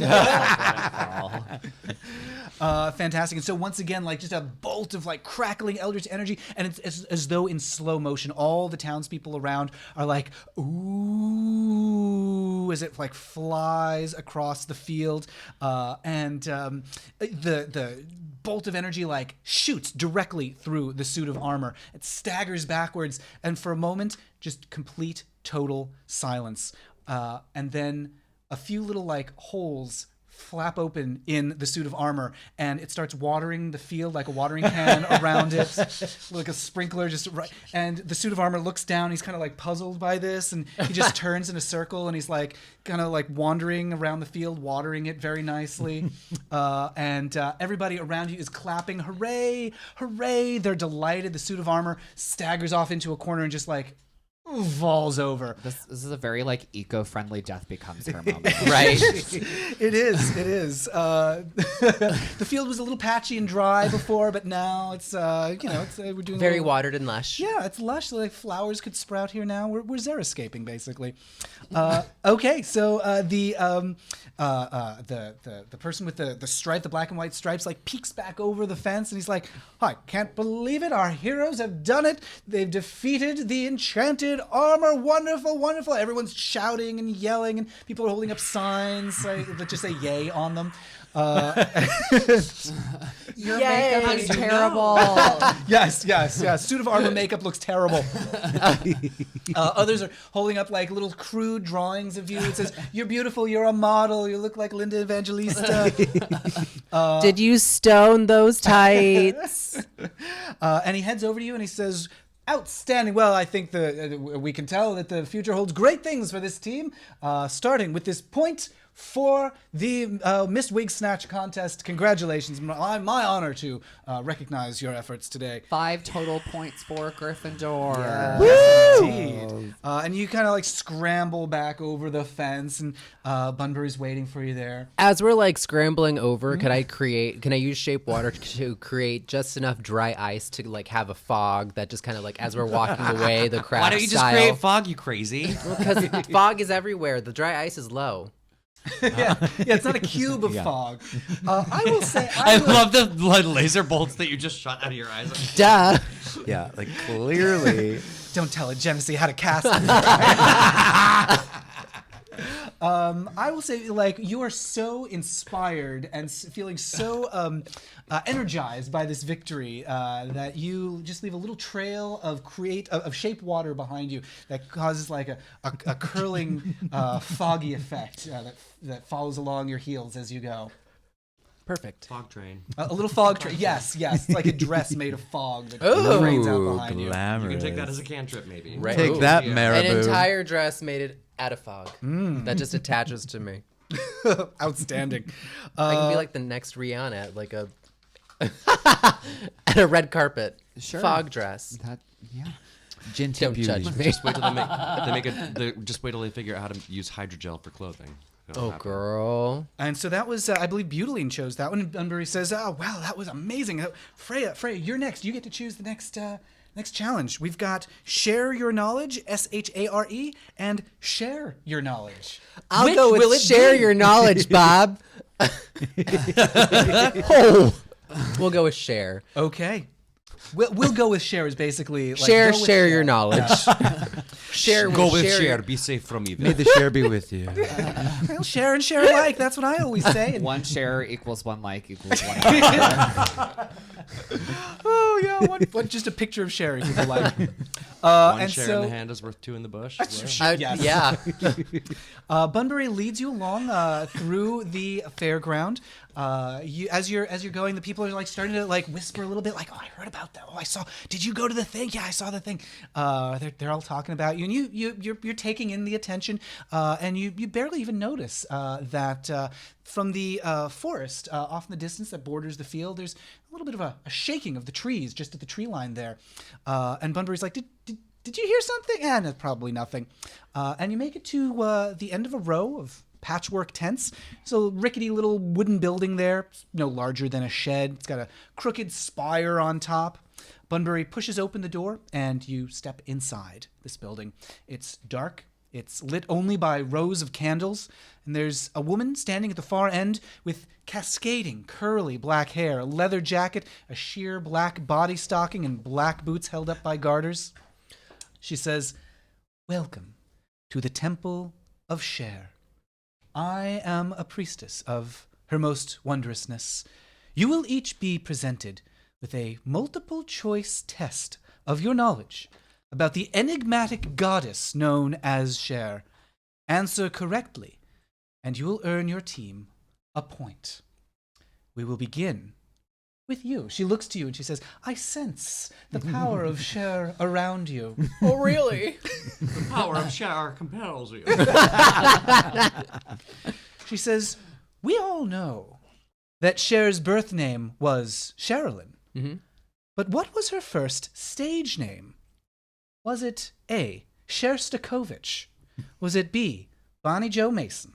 Or was it C, Cleopatra 2525? We're gonna go with A, Bob. Indeed. A wise guess. However, it was indeed Bonnie Jo Mason. Shit. Not to worry, not to worry. Shoot. She is an enigmatic figure. She draws the passions of all who come into her presence. I'm terrible. Sorry, kids. Not to worry on this temple it's an all ages temple and yet it's all right. They're merely words. PG-13. We can put one thing in there. Someone's right? got to teach the kids. Arson. I'm only allowed upstairs. Cher legendarily lived dangerously. How did she run away from home at the age of 9? She paid another 9-year-old to pose as her on a school trip. B, she hid in an icebox of a gelato man's wagon while he was distracted. Or C, she stole a horse and jumped onto a freighter before calling her mother to come get her. Do we have lifelines? Is there a lifeline? I would allow elaborate trickery, but it must be very elaborate. I'm going You're to talking to the queen of elaborate get trickery on my right here. knees and like kind of snakily create a C. Just be like With your arms. You're like spelling letters with your whole body. The word It's C like with YMCA my body. on steroids. It's like, oh, I just need a stretch. Ugh. Roll deception. Oh God, please! I've been rolling terribly this entire time. Shut the front door. I rolled a 1. My back spasms and I stay there. Yes, you are now stuck in the position of the letter C. Still functional. You're still able to make the shape, but Make that shape, you're gonna get stuck that way. you are frozen in the shape of the letter C because of a little back spasm. Priestess is still looking to you. I've consulted with the judges, but the decision is mine to make. My answer will be not A, not B, but C. With a coy wink of the eye, you say C, and the priestess says, "Yes, very good, very good. I can't imagine how you were able to figure that one out, and yet you did. Wonderful, wonderful. The stars aligned. But will they align for Harlot? Harlot, continuing her crime spree, what run-in with the law did Cher have at the age of 11? A, she was taken to jail for stealing a horseless carriage. B, she painted song lyrics on her neighbor's barn. Or C, she sent a box full of live beetles to the mayor. I hope that it's C, but I have to study those options. Hang on. Painted song lyrics on the side of a barn. There's B. A was, one more time, what was it? She was taken to jail for stealing a horseless carriage. I feel like she already stole one horse to get away. I feel like she would have learned her lesson if she called her mom. So that's not it. I need elaborate trickery help. I'm stuck. I am gonna go for. She was writing songs at an early age. I think it's B. Too. This was a Graham Norton question too. Yes. Oh, the Grim Norton, the terrible foe. Oh, he's the most terrible of all the Nortons. I watched a lot of Cher interviews, so just like, Can I have the country of origin, please? Can we phone a friend from the audience in the chat stream? oh my God, can we? I'm gonna use my clairvoyance that I don't possess as a thief. I'm plumbing the depths with the mage hand that I don't yet possess as a level 1 rogue. She said, "Oh yes, and clairvoyance, the most frightening of the voyance sisters." Oh Lord, we're creating so many great drag names for errant baby drag queens as well. That's really good. Welcome to the Clairaudience, stage, sister. clairvoyance. But she already knew that. TM, Queens of Adventure. Right. Claire. Oh, that's so cute. Claritin. A big a thank you, BT Dubs. I just glanced over at the chat and saw that Weatherless just pledged $100 to. Oh, thank you. Thank you. How wonderful. Thank you to. Oh, and that gets us to exactly $3,000. No way! Way. Wow. Way. That's exciting. Yeah. So thank you to Weatherless for getting us there. How magical. The chat is stumped. The audience has. Okay. What? Yeah. Whoa. I'm gonna have to do what you do in D&D when you have to roll a 3-sided dice. So I'm gonna roll a d6 divided by 2. I'm gonna say B. She wrote painted song lyrics on the side of a barn. As a matter of fact, she was taken to jail for stealing a horseless carriage. Yeah. She was such a little horse thief. It's like I she's think it was a the character same in Red Dead instance. Redemption 2 or something. It's very unclear what the instance was. I 'cause- want to say it was the same instance. I'm almost positive, but I don't. So she I'm not said she sure. was 9. This is all true. This is all true about Cher, both the singer and Cher, the goddess in our mythology. She said in the same Graham Norton interview. This was Graham 5,000 Norton, years ago, by the way. that she, when she was 9, she and a friend stole a horse and jumped onto a freighter. Yep. Okay. They were running away from home, and essentially her friend didn't want to be there anymore, so they had to call her mom To come get her home. to come get them home. And then the second one was she learned to drive when she was 11, and she was like in a car and like waiting for somebody outside a store with a friend, and the friend was like, "You know how to drive? Let's get out of here." And so they went to a drive-in. And Horseless carriage. That makes sense. The police were like, "Is that an 11-year-old driving a car?" And so they took her to jail. Horseless carriage. That was a good trick question. Yeah. She turns car. next to Which haven't been invented yet. yes. Right? It was like, well, Cher was back with the dinosaurs. Back and in my Diplodocus and diphthongs. An uncanny impression of her wondrousness. Butylene, as a child, Cher enjoyed the company of imaginary friends, including which of these? A mysterious dark lady. B, a talking wig. Or C, a pair of lumberjacks. Oh my. Well, personally, I would go with a pair of lumberjacks, but that's just like my own inclinations for style choice. But I'm going to say a dark lady. One might imagine that it was a dark lady, but I'm afraid it was a pair of lumberjacks. I shouldn't. Are Oh you my serious? god! Wow. Adam and Steve were their names. We're more alike than I knew. I don't know that. Her imaginary friends. We will return to the top of the order for round 2. Freya, are you all right? I'm doing great. Calisthenics. it I'm appears. just working on my core. It's amazing. Very important to maintain your physique. Freya, which of these was an actual companion beast owned by Cher?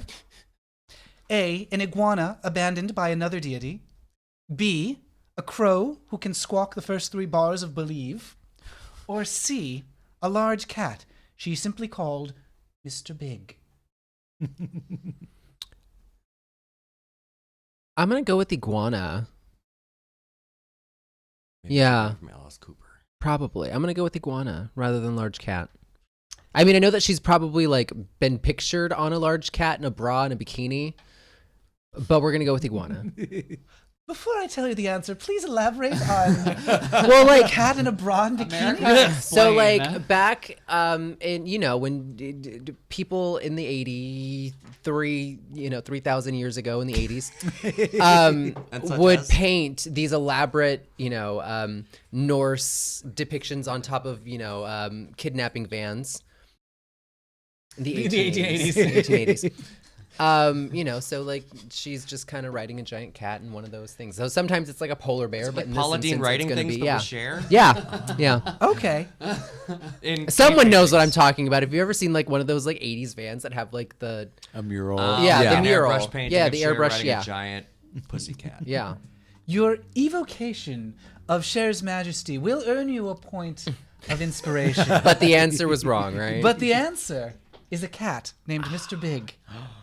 Conflab it. She owned a lynx. Just kidding. I don't know. I was just trying to picture, hey, Mr. Big, get out of my bed. right. Oh, even though I know she doesn't actually do the That was a little more Mae West. You know what? Why don't you come up and Must see see me and me Mr. and Mr. Big Big sometime? Why don't you come up and make me an omelet sometime? I'm getting everyone else's answers right. Mine, however, I'm getting wrong. She leans down and she says, let me just help you with that. And she gives you a little press on a pressure point in your back, and suddenly you straighten up. Oh, And you can move again. You're stuck in the letter A now. Yes. A challenging pose for to be in. Arson. She looks next to you and she says, Arson, among Cher's many powers is her endurance. Which of these experiences did she survive? A. She once crashed a flying machine during a snowstorm. B. She was nearly crushed by a falling disco ball. Or C. She was shocked by a hair curling device. Three of those are completely Those are culpable. I don't know any of Those those. are so good. Because like the disco ball sounds so outlandish, but like you never know. It's Studio 54. Right. Right. What was the last one? She was shocked by a hair curling device. I mean, does she style her own? No. No. A flying machine? What is a flying A machine? plane. A contraption that propeller- sails through the air. Propeller-driven traveling. Yes, precisely. Construct. Precisely. I heard of them in a mechanical diatribe once that the man in Sknorf went off on. It's a birdless carriage. A birdless A birdless carriage. Invented by the Brothers Wright. Oh, You know- point to butylene for birdless carriage. Butyling's actually Butyling's onto what I'm thinking. Since the name flying machine is vague enough, and since disco ball seems to be really obvious, and I'm having a really hard time figuring out the circumstances under which you would be shocked by a hair device rather than burned by a hair device. Sitting in a bathtub, perhaps? Maybe. They've got those labels, but I think they're Plugging it into a potato. I don't For know. those reasons, I'm going to go with A. As a matter of fact, you're correct. Yeah! Cher was piloting a flying machine in a snowstorm and crashed it. Birdless carriage. But she thankfully she's with us always.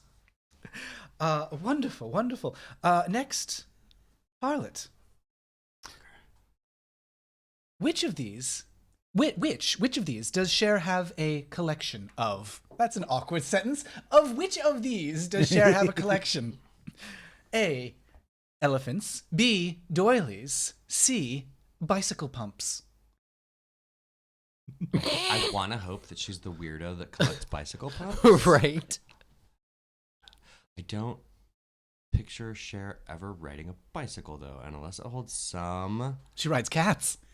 obviously, bicycle pumps, elephants, or doilies. She is a jillion years old, so doilies sound logical.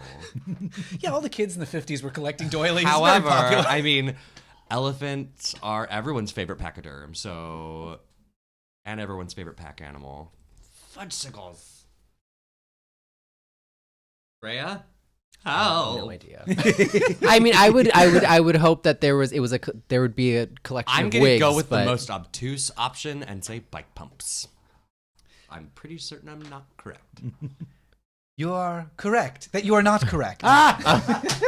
So I'm not a dancer. You're not a dancer. She collects elephants. Too Unclear if they are live elephants or statues. Oh my goodness. She was vague on that point in an interview. actually collect the rotting husks of elephant bones, like the owner of Jimmy John's. oh lord, You got to have something to put those cat murals on. Exactly. She paints cat murals. Herself on riding a elephant cat cuts. on the side of an elephant. And finally, butylene.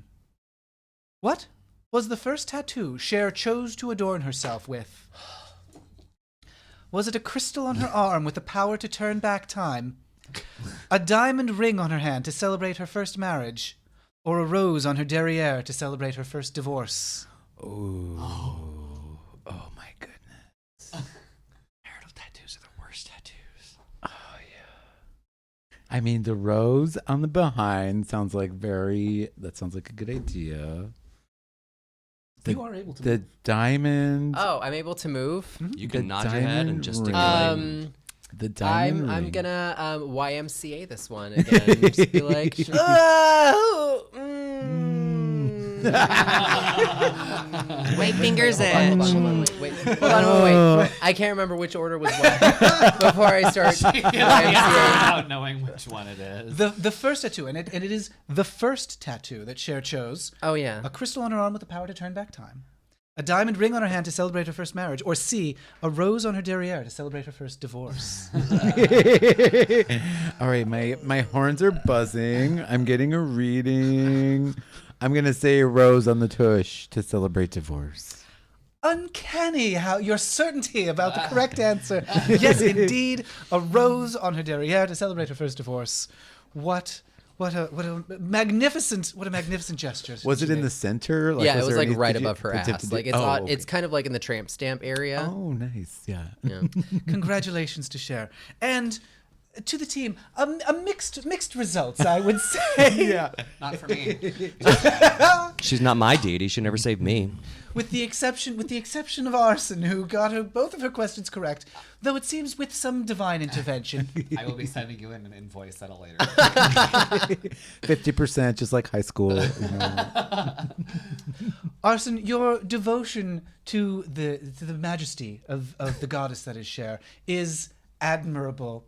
And Freya, your enthusiasm for her and your impressive calisthenics. I'm gonna give impressed me myself as 50 well. lashes later for this.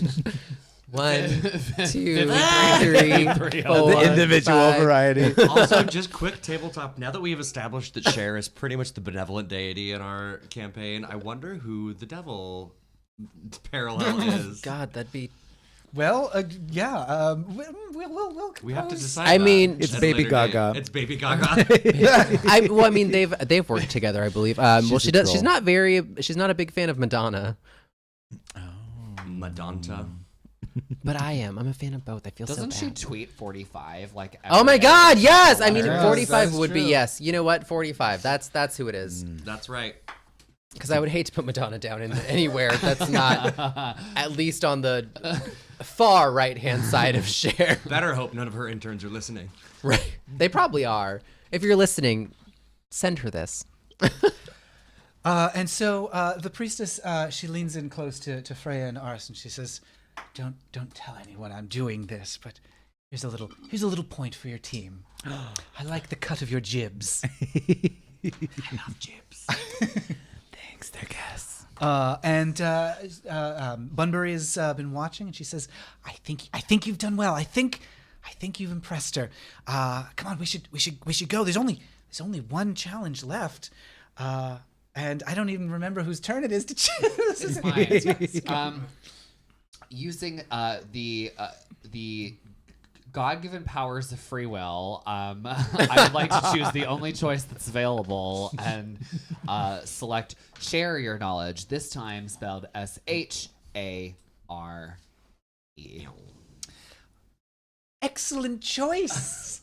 And you head out of the temple, and the priestess says, "Goodbye, thanks for stopping by." See you later. And off you go across the fairground. The people are like turning to look at you a little more, and you're walking through. Like a few people are like kids are like running alongside you and laughing and doing like the thing that kids do in medieval Ren Fair things. They're like, Sticks and hoops. Sticks and hoops, but it's not really going that well because it's a muddy field. They're actually square-shaped hoops. Square-shaped hoops. It's not a very advanced civilization.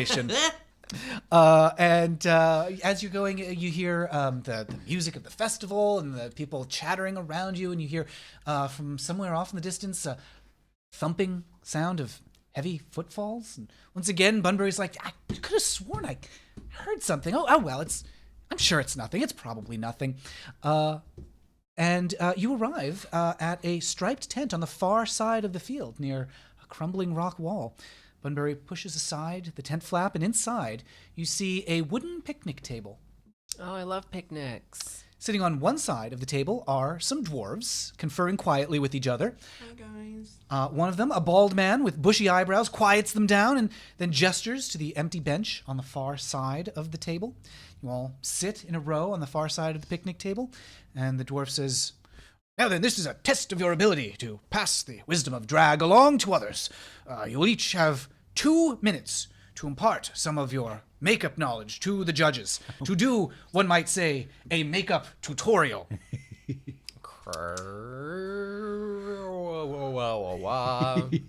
What was that? Anyway, Ready. we'll be judging you on your ability to hold a student's attention. So put some special flair into it that keeps the viewer engaged. And we'll start with Arson.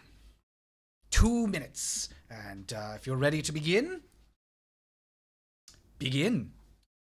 So, a good makeup job always starts with fantastic skin prep. Now, it depends on the type of foundation that you're going to be using. If you would like to be using an oil-based foundation, you will want to use an oil-based primer. That is what I'm going to be using today. And I would like to invite you to use any face compatible oils that you would like. My personal favorite is safflower oil because it is non-comedogenic, which means it does not clog your pores, and my pores are very cloggable. So what we do is we apply some to the face as per this motion. and preferably there's like some like dinky like YouTube music playing in the background, and I'm like, please like, share, and subscribe to my channel. Yeah, Girl from Ipanema, popular choice. Hit the bell notification to receive new videos. There's just a little bell on the table. And once that step is completed, you will also want to add a water/glycerin-based moisturizer, as glycerin is a humectant that will bring moisture to the surface of your skin and allow you to take more powders later on. 40 seconds. Rub.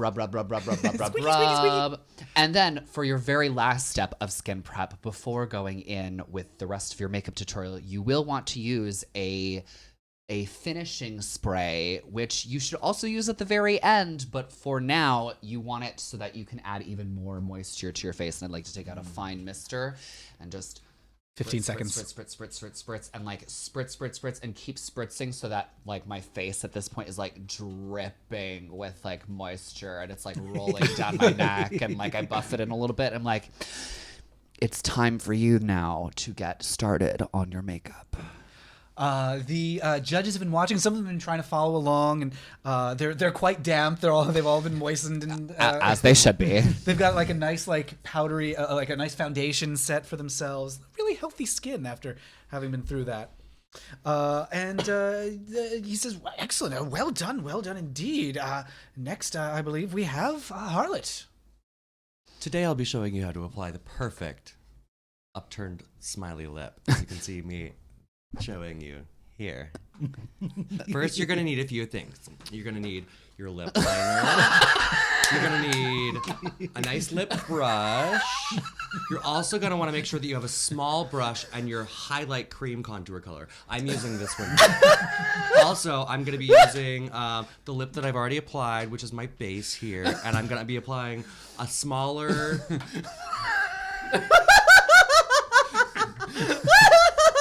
Is that really my lipstick? These things happen. This is going really well so far. You're gonna take the light color. You're gonna want to focus it in the middle of the lip because it's your favorite color. And if you apply it in the middle, it gives you a really, really beautiful, like, depth and ombre effect. There. Oh, 40 seconds. And if you want, you can, like, since it's melting on your finger, you can take it on your fingers, because it's where you put all of your makeup on with, because your brush is just broke. And you're gonna have this really luxurious center highlight in your lip. I hate you. Thanks for watching. The judges are stunned. They are also in tears. They have been they've been following along with great interest, and this has really emotionally gotten to them. They're really stunned and moved by this. It's so addictive because once you start, it's like Pringles. Once you pop and then once you put it on your face, it's like MasterCard. It's everywhere you want to be. And just remember that in the army, you can be all you can be. Yeah. And It's so very waterproof. they turn their gaze next to Butylene, and the main judge. He's got nice, it's a little purple lip here, and they're looking pretty good. And he says, Butylene, what have you got for us? Today, I'm going to teach you how to distract from any facial qualities such as horns or scales on the face. I'm going to teach you how to distract from that, from gluing things to your face. First step is to pick your jewels. I like plastic jewels because I'm cheap, and I still do gigs for exposure. And I'm gonna take my products here. It's some clear wig glue, clear weave bond, not sponsored yet. Just so I'm gonna apply just a little bit to my jewel. I'm gonna apply just a little bit to my face. I have that magic mirror, my dear. No. Gonna apply just a small amount to my face. That's not a mirror. Thank you. And you're going to want to pick a little color that accentuates the rest of your look because the eye needs to move. And then you're going to just blow on it. And then you're going to just stick it on your face. There you go. Ta-da. And now just because I like symmetry, because symmetry's good. 40 seconds. You're going to just want to repeat the process. But don't wash and rinse, just repeat. Just repeat. You're going to want to get glue on your gloves as you do this.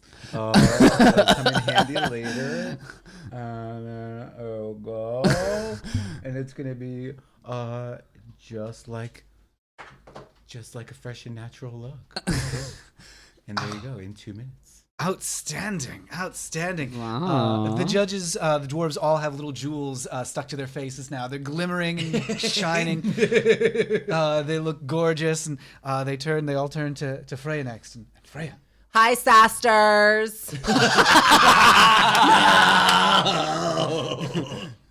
So, I mean, I don't really wear makeup, as you can tell. I don't wear any makeup at all. But I'm going to tell you about beard cover because, I don't have a beard, so I don't need beard cover. And what I like to use is a nice orange base. I like to use this one right here. This one. As you can tell and see. And what I do is I usually just use my finger and I just, not me personally, but this is what I've seen. I've seen people do this. So they take their finger and they just dab it along their mustache area and goatee area, and they just kind of dab. Mm-hmm. Ooh, I've got some glisten on my finger. Oh. And then you take a nice little sponge, a wet 10-sided I sponge. want a 10-sided sponge. Most people like to call them beauty blenders, but it's a beauty maker. You just moisten it a little bit, wring it out, and then you just, dab some more. And then you just make sure that it's all around the beard area, which I do not have. And then you set it with, typically I like to set it, or not me, someone else, anyone else. Not me, because I don't have a beard. With a similarly based color, but translucent works too. If you don't have that, can't summon the fires of hell, you just use a homegrown. Canned is fine. And that's pretty much it. For people who wear makeup, not me. Yeah. Are you smelling burnt toast right now? A little bit. Can you move your left hand? Yes. Wait, is that my left hand? You're yes, stoked. it is. I don't wear makeup. The judges are now they've nicely powdered themselves. One of them's like, I feel like a monster wearing this brand of makeup that you've recommended. A fierce monster. A fierce monster. Put your paws Are up. we gonna get a sponsorship? The most unlikely sponsorship imaginable for a drag live stream. Monster Enerjoie Beverage. It's certainly like this would not be happening without it. So sure. I love this drink. If anybody out there has a corporate affiliate sponsorship for Monster, we I love you. this drink. Oh, hi, sister. So the judges are now made up in various arrangements. They've got a nice base. Their skin is moisturized and damp. They've got a pouty lip. They've got jewels on their faces. They've got Orange beard cover. Carbonated beverages slopped on their faces. They're quite a sight. And they're looking at each other, and one of them says, "We look fabulous." Oh, well done. You have shared your knowledge beautifully. What a pleasure to award this point to your team. Thank you all so much. And congratulations. Bunbury is delighted. She says, well, I think that's all the challenges. So we've got some time. So we should probably just kill some time while we're waiting for the winner to be announced. And she leads you out into the fairground. You're just looking around. She's like, so you can, it's been a nice, quiet day here at the fair. It's really gone well. And I don't think anything could possibly go. And just at that moment, Dang it. I thought we won. It's time, and we must kill it. you hear a bellowing roar from the forest. Meow. At the far end of the field, and everyone turns and looks, and that cat with the mane just like wanders out from the forest and walks away, and everyone's like, "Oh, phew!" But then there's another bellowing roar, and suddenly the colorful trees that grow at the edge of the field are shoved aside, revealing a group of gigantic ogres holding heavy clubs and thick tree branches, and the air falls silent for a moment. Everyone standing in shock. Bunbury gasps, Ogres? It couldn't be! There haven't been any ogres here for hundreds of years!" And no sooner does she say that, than the ogres roar and charge directly towards the fairground. We're going to take a little break here. Go. I mean, I'm more Clinger. wondering how these ogres carried entire nightclubs through the forest. I thought this was about to be like a smoke monster that takes human form kind of madness coming from the forest. So Get that at 6th level. You know, right? this is marginally better. Everyone screams and runs, and then they're like, well, before we do that, let's just take a quick break. A word from our sponsors. We're going to take a real quick break, and then we're going to come back and find out what happens with the ogres charging towards the campground. Thank you to everyone who is donating. We are at 90% to our goal. Wow. That's awesome. $3,125. Oh my Wow, stars. and garters. Yes, yes indeed. So we're going to take a quick break, 10-ish minutes maybe, and then we will be back to continue our adventure. Thanks again, everyone, and we will see you very soon. Don't go anywhere. Hi, everybody. Welcome back to our Queens of Adventure live stream. We are playing some Dungeons & Dragons and raising money for Seattle Children's Hospital. Huge thanks to everyone who's kept us company so far and to everyone who's donated.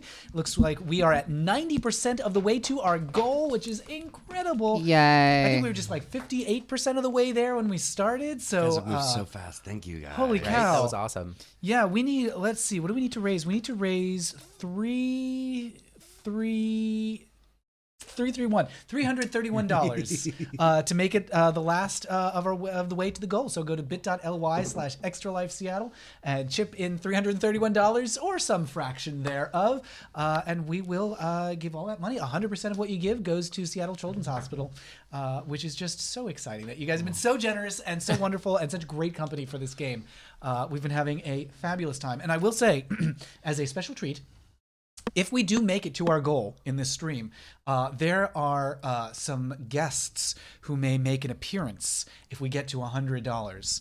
Nope, if we get to 100. Yeah, if we get to 100%, we may hear from our friends Chernobyl and the concierge. Oh, want them to come back. You guys have to help us. So yeah, as heard on the Queens of Adventure podcast, there may be a little appearance from those characters.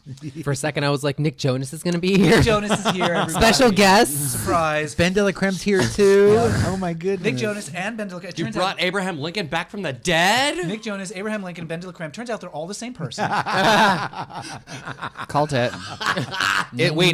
So Abraham Lincoln is Nick Jonas's drag king persona, Yes. and Ben de la Creme is his drag queen persona. Exactly. And then Nick Jonas is his Jonas persona. Yes, it's his Jonas Jonas personas. Jonas personas. That's It's like a Harry Potter That's my spell that Harry you Potter do when spell. you summon Nick Jonas. Vetus. I'm a digital girl from the future world, whatever the song is. I live in the year Bang, bang, 3000. boom. I'm more of a material girl myself, but that's just me. I'm a digital world and a spellbound girl. Yep. That is Stop while absolutely you're correct. ahead. Also, when we get to the end of the adventure, there's been some interest in the chat with just a little, kiki with the girls. So we're gonna do some makeup tips and some Q&A with the chat after the adventure. So stick around, and we're just gonna be hanging out and having a good time and sharing some gossip. Oh. About the concierge.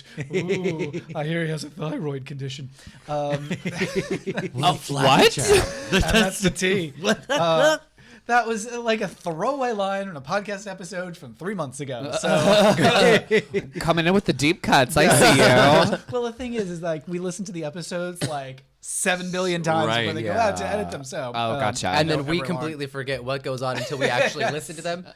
Like now I know what those Drag Race girls mean when they're just like, I don't know. Like we were What did you there, say? I something don't know, I said happened. I don't remember anything until the show happens. Even when the show happens, I'm still like, wait, really? Yeah, every time I listen to an episode and I hear something and I'm like, wait, I did say that, didn't I? I did say that. Or like when we have a live moment and we reintroduce y'all introduce us for the show, and it's like, Wait, what was did my I backstory again? All right, Jonas Personas, let's begin. So, when we last left our adventurers, there was a bellowing roar from the forest at the far end of the field, and a group of ogres appeared holding heavy clubs and thick tree branches. Bunbury gasped, ogres, it couldn't be. There haven't been any here for hundreds of years. And then the ogres roared and charged directly towards the fairground. Everyone around you screams and runs. The ogres are fast, and within seconds, they are among you, shoving people aside, swinging at stands, pulling up tents, tearing through the festivities. Everyone is fleeing. The judges, the townspeople, the other contestants. And then, particularly ragged ogre catches a glimpse of you. He's a bit smaller than the rest, but still looks very mean. He snarls and stomps through the mayhem. There's a wig stand just off to the side, and he grabs do it. a handful Don't of you do it. wigs. He bellows furiously, and then he stuffs them all into his mouth, chewing and tearing and mashing with jagged teeth. That's acceptable. yeah, I thought I was gonna throw him on the ground. Right. I'm okay with that. That's not bad. That's a look. That's a number look. starter. That's You just a start stunt. Yeah, I just call that yeah. hairstyling. That deserves a tip. I throw $1 at her. You're letting everyone know how Like, I that wear was wigs. cute. Throw out a copper piece. You better work. We have girl. 8. I'm down to throw at one. Pling, pling. The copper pieces kind of like bounce off. And the terrified merchant who worked at the wig stand faints. And then the ogre, strands of wigs still like hanging from his mouth, charges straight for you. At last, you may roll initiative. Listen here, Henny. This isn't a mosh pit. It's a marsh pit. 12. Natural 20. Ooh. Harling with the natural 20. Freya get with the 10. 12. 10. 10 for Butaline. I got a 7. And a 7 for Arson. Question: are these ogres like onions in that they have layers? They, yes, Mary Berry would approve. Mary Berry approved. Flaky layers. Now, an elderly lady is just watching with a teacup, and she says, "Now that's what I call a showstopper." This just became Rocky Horror, and you've got the narrator science dude. Yes, so they do. Of course, they're covered in like weird like layers of like tattered clothing and caked with dirt. So that's the kind of layers they have. Is that what you meant? I was thinking more of like the emotional Shrek type of layers, but that's Perhaps just me. There's only one way to find out. In fact, it is Harlot's turn up first. So just to orient you, you're standing amidst the wreckage of stands and tents that have been pulled up. There's debris lying around you. There's some like old like stony foundations of buildings that have been there for hundreds of years. And the ogre's standing above you. It's got a club and it's got a rusted javelin. It's probably about 15 feet away. What do you do? First off, which of us has that potion that we won? Because I only have 4 hit points. Yeah. I'm gonna whoever has the you potion, should I'm chug going to it. sleight of hand it from them. And while the ogres were coming into the fair. I just say that's just I'll make that a free action Okay, for you, sweet. just to grab that. I guess my first action is gonna be. I see this ogre charging at me, and I'm really appreciating its wig out the mouth look. But I'm like, why are you so angry right now? Why are you pulling up posts and ruining our fair? I'm just gonna scream like, what? I'm gonna have my bow in hand, ready to draw an arrow if I need to. But I'm like, what is your deal right now? The ogre he's hefting his weapons and just growls, Wigsnatch, destroy legendary queens, noise away. You just snatched 5 wigs. If you come another step further, I'm going to have to shoot you with my bow. I'm warning you here right now. I know that you're a misunderstood figure in the fantasy lore, and I want to give you the benefit of the doubt, but really, you're freaking me out, and I have to defend myself if you come another step further. Must destroy, must consume, hungry for wigs. And They just want wigs. he pounds the ground with his Thankfully, weapons. I don't wear a wig. But he didn't come a step further. Did he? Is he Well, continuing it's not to his charge? turn. He did charge for you. He did charge. You are expensive. I am. You could wait and see what he does on his turn if you just want to hang out. Well, there. I'm gonna like try and find a place to sneak hide, maybe stab people in the back. Damage right now. I am doing psychological damage. You pull up a chair and a notepad. So what's bothering you, girl? Let's begin with your mother. I just want. I want to be able to go. Well, shooty patooty. I'm gonna shoot it with my bow. I'm shooting him. Okay. Sorry, ogre. Wait, it's daylight. Ogres can't be out in the daylight. They would turn us down. Or is that trolls? Damn it. That's trolls. Darn it. I'm not the only one, but I'm still worse. I'm just using farmer swears. Well, that was a 3, so I probably don't hit it. Ooh, So it was a 3. warning shot. Yeah, so you just fire like a warning shot off to the side. Yeah, I was like, hey, hey, hey, hey. Hey, hey, hey, hey, hey. Okay. Hey. I don't care what they. Okay. What people say? Yeah. And so the ogre just like moves to the side, the arrow right past his head, and it's his turn next. And unless there's anything else you want to do you want to say or move anywhere? I'm going to stick my finger. Don't you do it. Don't you dare do it. And he's gonna throw his javelin at you. All right, young individual, because I'm not certain which pronouns you use right now. He throws it to you. They them. He rolls a 14 on the attack. How's that strike you? Doesn't hit me. Ooh, the javelin lands with a squelch right in the mud, right by your feet. So you've both given each other little warning shots that you mean business. Let's see.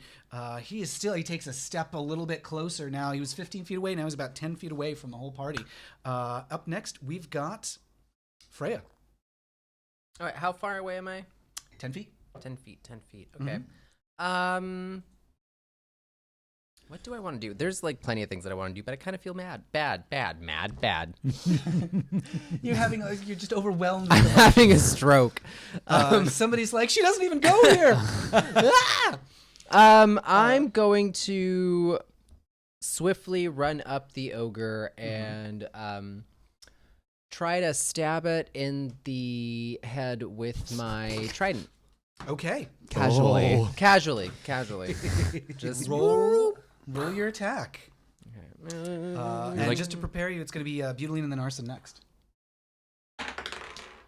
Oh, come on. 2. Well, that was a 2. So describe for me what you intended to do. Well, what I intended to do was like quickly and swiftly run up the ogre and then take out my trident just like, Gah!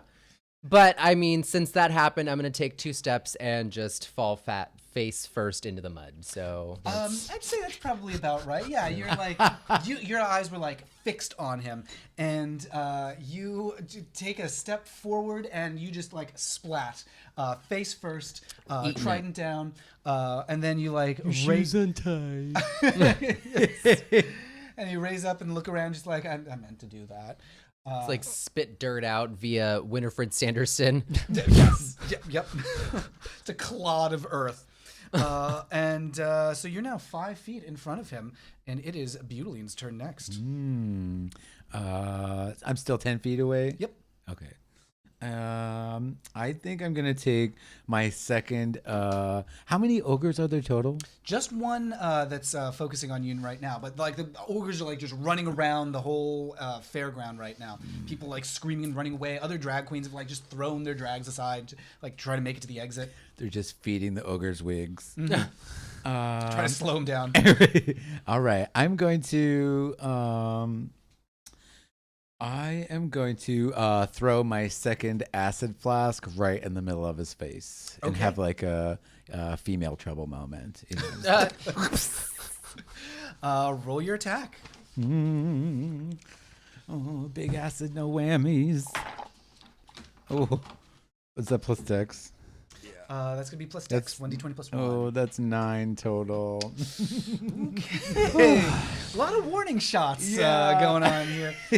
So yeah, like a spray of acid lands like just off to the side of him, burns the grass. It's a sizzling coming up from the mud there, and he's just growling and like spits out a hairball of wigs. Synthetic hairball. Synthetic, it's all the worst kind, the synthetic hairball. Tacky, very tacky. I'm just burning grass. Just burning grass today. I'm doing acid. And we've got Arson next. How close am I to this ogre? 10 feet. So instead of running away, I'm going to stay the course, and I'm going to use my poison spray attack cantrip.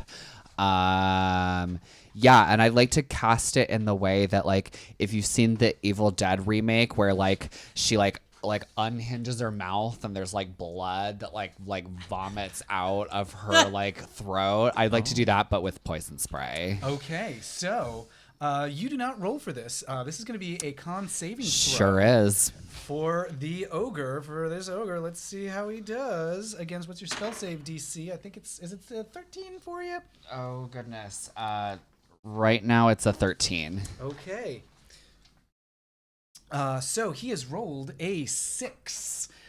So your poison spray, you land the first hit.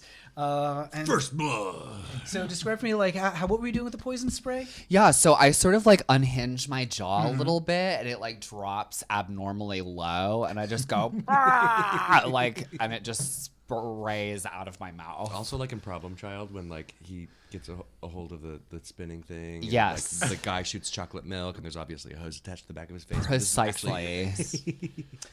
Roll 1d12. I can count.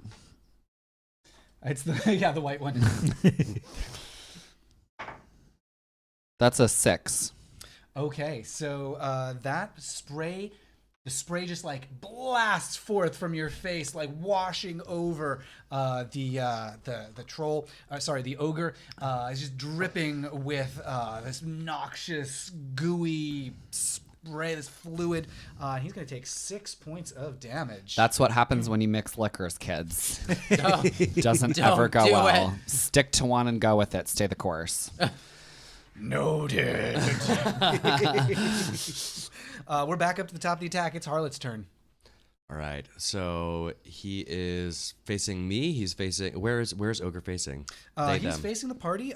Freya is 5 feet in front of him in the mud. Everybody else is still 10 feet back away from him. I'm gonna charge past him and attack him once. Okay. Do you want to like just hang out behind him, like just? Yeah. Are you going like right up to him? I'm gonna like run past him and then give myself like a 5 foot past him. Okay. So if the opportunity in the next round comes, I can sneak attack him. Okie dokie. But right now, I'm just gonna rapier and run. Roll your attack. That was a 3 plus 5 is 8. Oh boy. 20 is cursed. Wow, we're doing. Do you want to trade? Right. Girl? I want a new die. It's like everybody's just like swishing past each other right now in the heat of battle. How very gay. I'm just feeling like I'm choreographing an NSYNC music video right now, and I'm like, yeah, I'm gonna dance over here, and then go, yeah, nothing actually doesn't need to. You want to give it like a little dancerly flourish? Even though that's Backstreet Boys. The ogre does like a little backup dance along with you, and he does like the chompy backstreet. You know that famous The dance. chompy The Backstreet. chompy backstreet. Is that Backstreet or NSYNC? This is NSYNC. This is Backstreet. Okay. Yeah. What's 98 degrees? They didn't have dance moves because Nick Lachey was just cute. I was gonna say Jessica Simpson, but you know, Okay, what's that's what they did, right? What's Youth Asylum? We're going like deep on like the obscure boy bands of the 90s. None of the There millennials is know no what we're party talking like about. an S Club party. That's an S all Club I'm Oh my partying. god, I love S Club 7! Also 18s. Okay, Jonas Yes. Personas. We're getting distracted. This is usually what we edit out. By the That's way. our new call back to action as Jonas Personas. It's a focusing spell. Yes, exactly.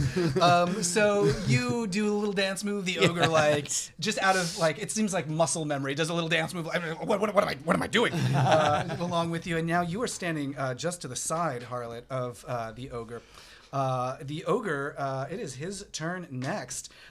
He is not so into Freya trying to stab him with the trident there. He didn't know what I was doing. He just saw me slip and fall. Yeah, he saw you like come at him with a weapon and in this like face plant. I could have been trying to fork giant broccoli.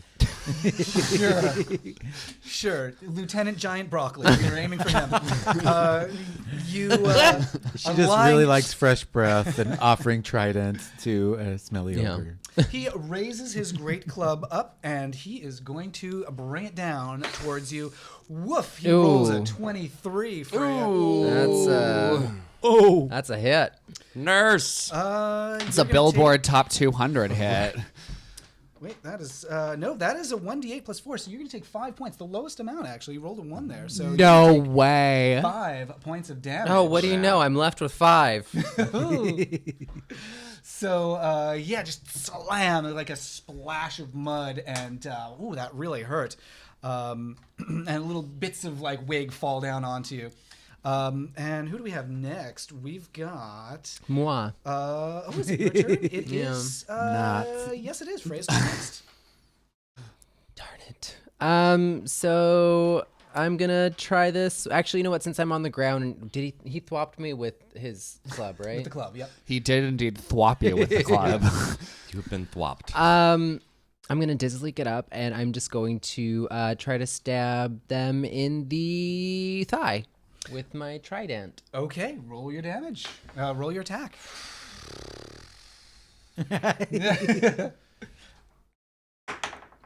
14. Okay, what's plus? Oh, plus dex, right? Or... I mean, it doesn't matter. This is gonna hit. Okay, well then, we'll do plus, I guess, Plus 1. 4, that's gonna be an 4. 18. Oh, oh. Roll your damage on that. Okay. D8, right? D8. Roll your damage, Heather. Dose. Okay, plus with the trident, it's plus 2. Okay. 4. Okay, so the trident just like jabs into him and he roars furiously. But you've given him quite a lot to think about.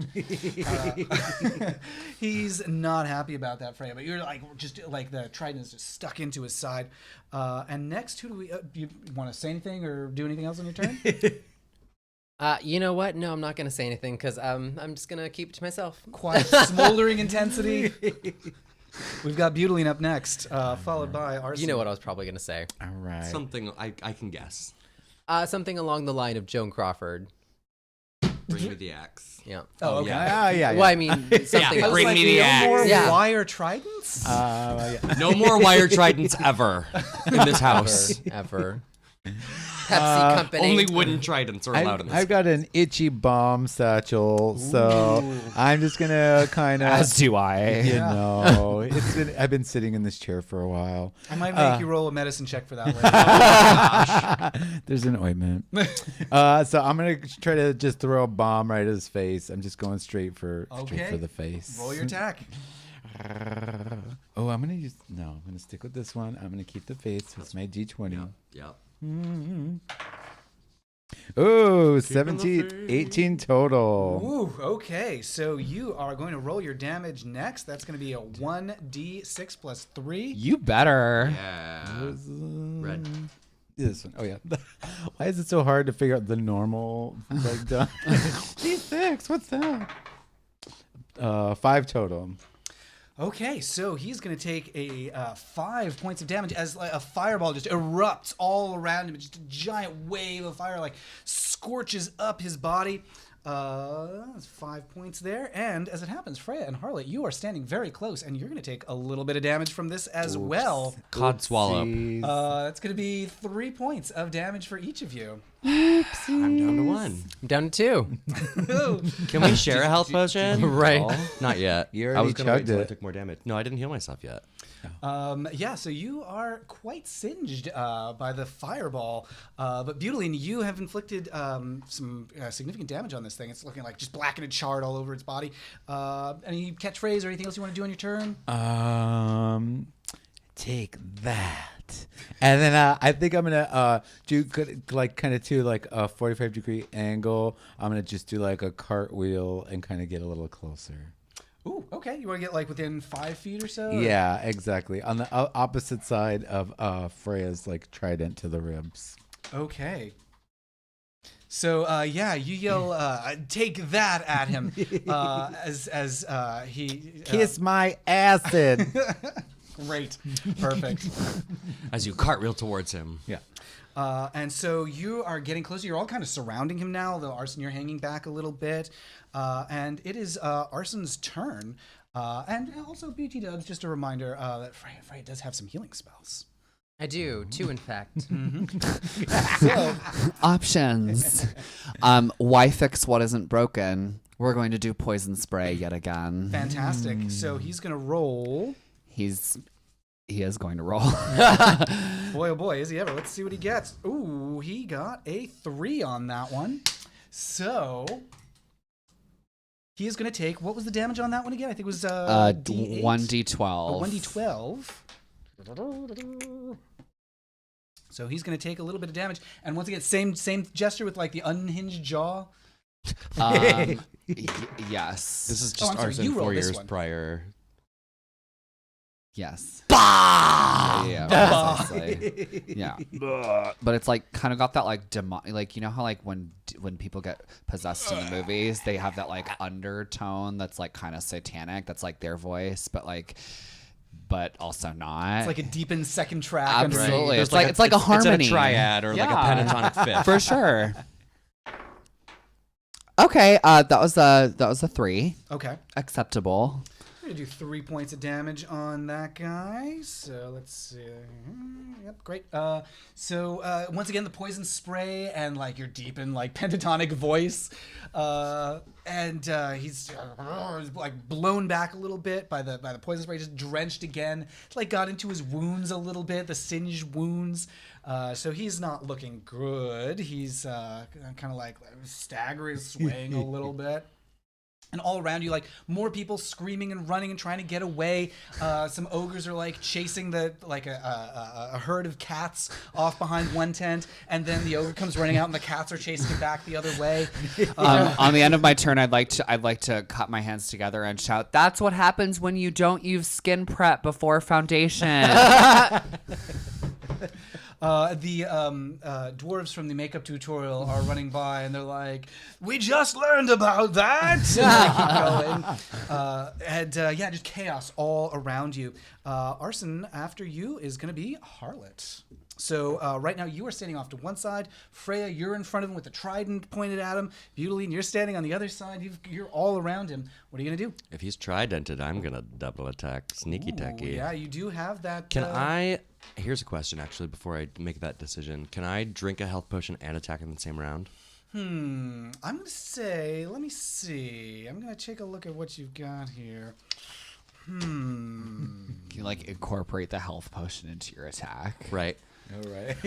I'm going to like drink it and then break the bottle over his head. Oh, that's smart. That's not bad. As a sneak attack to the kidneys with broken glass. That's awful, sir. I think I would allow that. Yeah. To just like swig it like What one do you say, fluid folks gesture. at home? Right. It's going to be a swig and then a step, pivot, turn, and then... Oof. Okay, brutal. So first we're going to roll for the health potion, which I believe is a 1d4. It's actually 2d4 plus 2. Ooh. Sweet. I'm going to borrow your D4 beautifully. Okay. 4, 5, 6 plus what? 6 plus 2? 1d4 plus 2. That's 8. Sweet. 8. Okay, so that's going to give you 8 points restored. What does that take you up to? Is that 9 now? I'm back to full. Okay. Not bad. So you glug, glug, glug, glug, glug, and like just a glow radiates out from you. And you're looking fresh and dewy like the morning. And roll for your attack 1d20 plus strength, which for you is plus 0 for you on that. Plus 0. 11 plus 0. Okay, that is. Don't I get a plus 5 to my attack? I'm going to count as an improvised weapon. Got it. So no bonus, but that is going to hit. Sweet. So Bam. you're going to do 1d4 for your damage. Plus, because you've got everybody else standing around, you get the sneak attack as a rogue. Sweet. So 1d6 as well. Yep, 1d4 plus 1d6. That's a 1. Okie dokie. Plus 1. 2. So, Cute. That was a really cute little attack. Oh. so you are healed up. You're glowing and beautiful, and like smash, like the broken glass like shatters across him. And I would give you a point of inspiration for that as well. And I'm going to say, I'm a baby. Yeah, yes. Let's see. So the ogre's a little shocked by the "I'm a baby," as am I, frankly.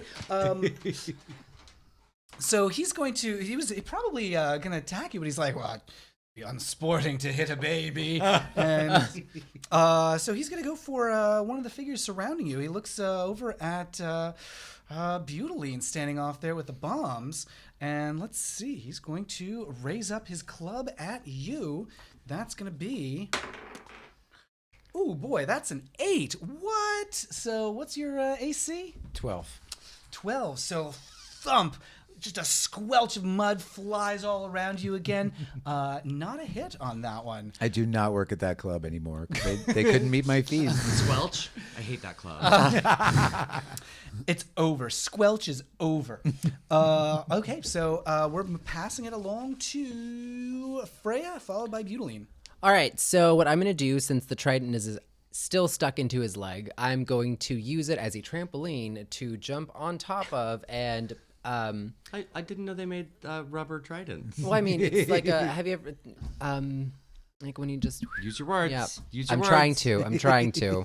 Like in cartoons or... I know you're trying to make a thing for you to stand on, but you got to figure out how you're going to word that. Well, I mean, So- it's stuck in his leg, so it's going to go down and up. How bendy? Like, what is... It's not bendy. It's like using his... Okay, so you're just like scampering up the trident that's stuck into his leg? Not just jumping on it and then going Oh, okay, forward. okay. Yeah. Okay. Yeah, you're scampering You're up using it. it as a bridge, Yeah. basically, Yeah. to climb up onto him. Ow. I think I would have you roll an acrobatics Okay. check. That on does sound rather that. acrobatic. All right. 13 plus 1 is 14. 14. I'll allow it to climb up onto him. So you just like you're like aiming for his shoulder, I guess. Or, Shoulder, like- head, whatever. okay, so you're just like the hobbits at when they're in when they go into what is it, Minas Tirith? Where do they go? Into the mines of Moria, of course. Yeah. So you're like riding on his back or something now, and you want to stab him. Yeah, I want to hit him with my glaive. Okay, let's do it. Roll your attack for that. She's taking the hobbits to Isengard. 15 plus I can't. Where's my attack? With the Strength. glaive, that's a 4. So 15 plus so 4, it's 19. 19. So you like scamper up the trident that's stuck into his leg, leap up onto his shoulder, and like crash the glaive down on his head. Roll your damage. That's awesome. 1d10 plus 2. Oh. That's the Yep. the yellow one. I knew that. See, I grabbed the Glaive right does one. 1d10? 6 That's going to plus be 8 2 points is of 8. damage.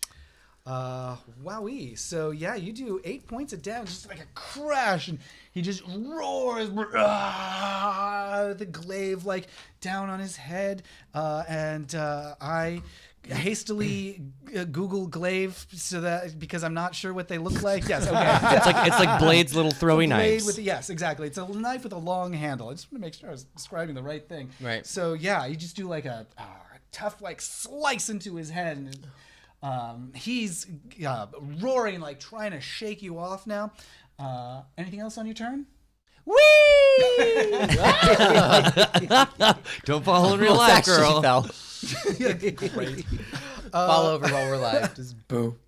Butylene, you are up next, followed by Arson. Cool. So I'm only 5 feet away. How tall is this ogre? Oh, he is large, which means And in he's, charge? I'd say he's probably 15-ish feet or so. Like, Okay, 15 feet bigger tall. bigger than an average bear. Okay. Bigger than a bugbear? Bigger than a bug. Well, I don't know. Is a bugbear large? I don't know. I just wanted to say that bugbear. Bigger than a bugbear. That's honestly like make that your scruff profile. Bigger than a bugbear. Bigger than a bugbear. Smaller than Okay, an so ogre. what do you? Let's see. Is there anyone else around this ogre? How far away is Harlot? I'm pretty close. Well, Harlot's right in front, and Freya's And I'm on on his top. shoulder. On his So shoulder. I'm riding it. Singed us both when you hit us with I bombs. know, I'm but I riding love it my like a bombs. wild you have bull. hand Okay. weapons? I do, but I love my bombs more. Okay, so what I'm gonna do is take my little dagger and do and get all the way behind, and just make a running attack and just shove my dagger right in where his anus would be. Just Yikes. So, full on okay. in the soft bits and just kind of everything. I can. 10,000 years of pain. we're gonna call this a derriere attack. So let's have you roll your d20. That's a natural one. Do I have any inspiration points? I think I do. I believe you do. Yeah. Okay, I'm gonna Yes, go you ahead. do. I'm gonna go ahead and use that. Let's go for it. And I'm gonna use a different D20. Yes. The magical metal d20. Oh, don't let us down. This is the one from the bottom of the candle. No. I need my Jonas Patronus for this. That's a 12. Okay. Plus Dex is 13. That is going to hit. So you just stab him right in the back. Stabby, stabby. So roll your damage for that. That one is 1d8. Dagger is 1d4 plus 1 piercing. Oh, d4. Oh, right. That's a 4 total. Woof. Okay. So he is not looking great right now. He's got Freya riding on top of him from one side, Harlot stabbing him from the other. Now he's got Butylene stabbing him again. So you have him surrounded, just melting, covered in melted, gross poison. He is swaying and staggering. He is not looking good. And the ogres around, a few notice, and a few of them growl, and they're starting. You can see the fear in the ogres' eyes as they're chasing people away. We have Arson up next. Anything else you want to do on your turn? I would say, you dirty son of a lich. Ooh, okay. Arson, it is up to you. 3 guesses as to what I'm about to do. Jonas Personas? The first time was the charm. The second time was the charm. So the third time will also be the charm. Okay, you're going to do poison That's the spray. tap. Absolutely. You unhinge your jaw once again. And he sees it coming now, and he's preparing to dodge out of the way as though in slow motion. Everything seems to slow down. And here comes the spray. Let's see if he can dodge. He rolled a 4. Oh my goodness gracious. Great balls of fire. Go ahead, roll a 1d12.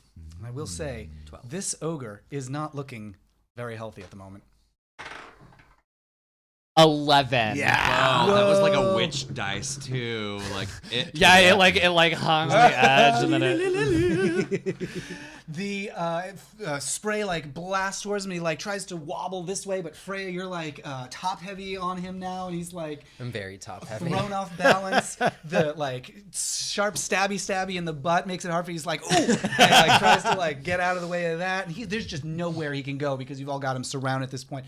And the blast, like it is like the camera is inside the blast of poison as it's like flying straight at him and splatters and sprays across the ogre's chest.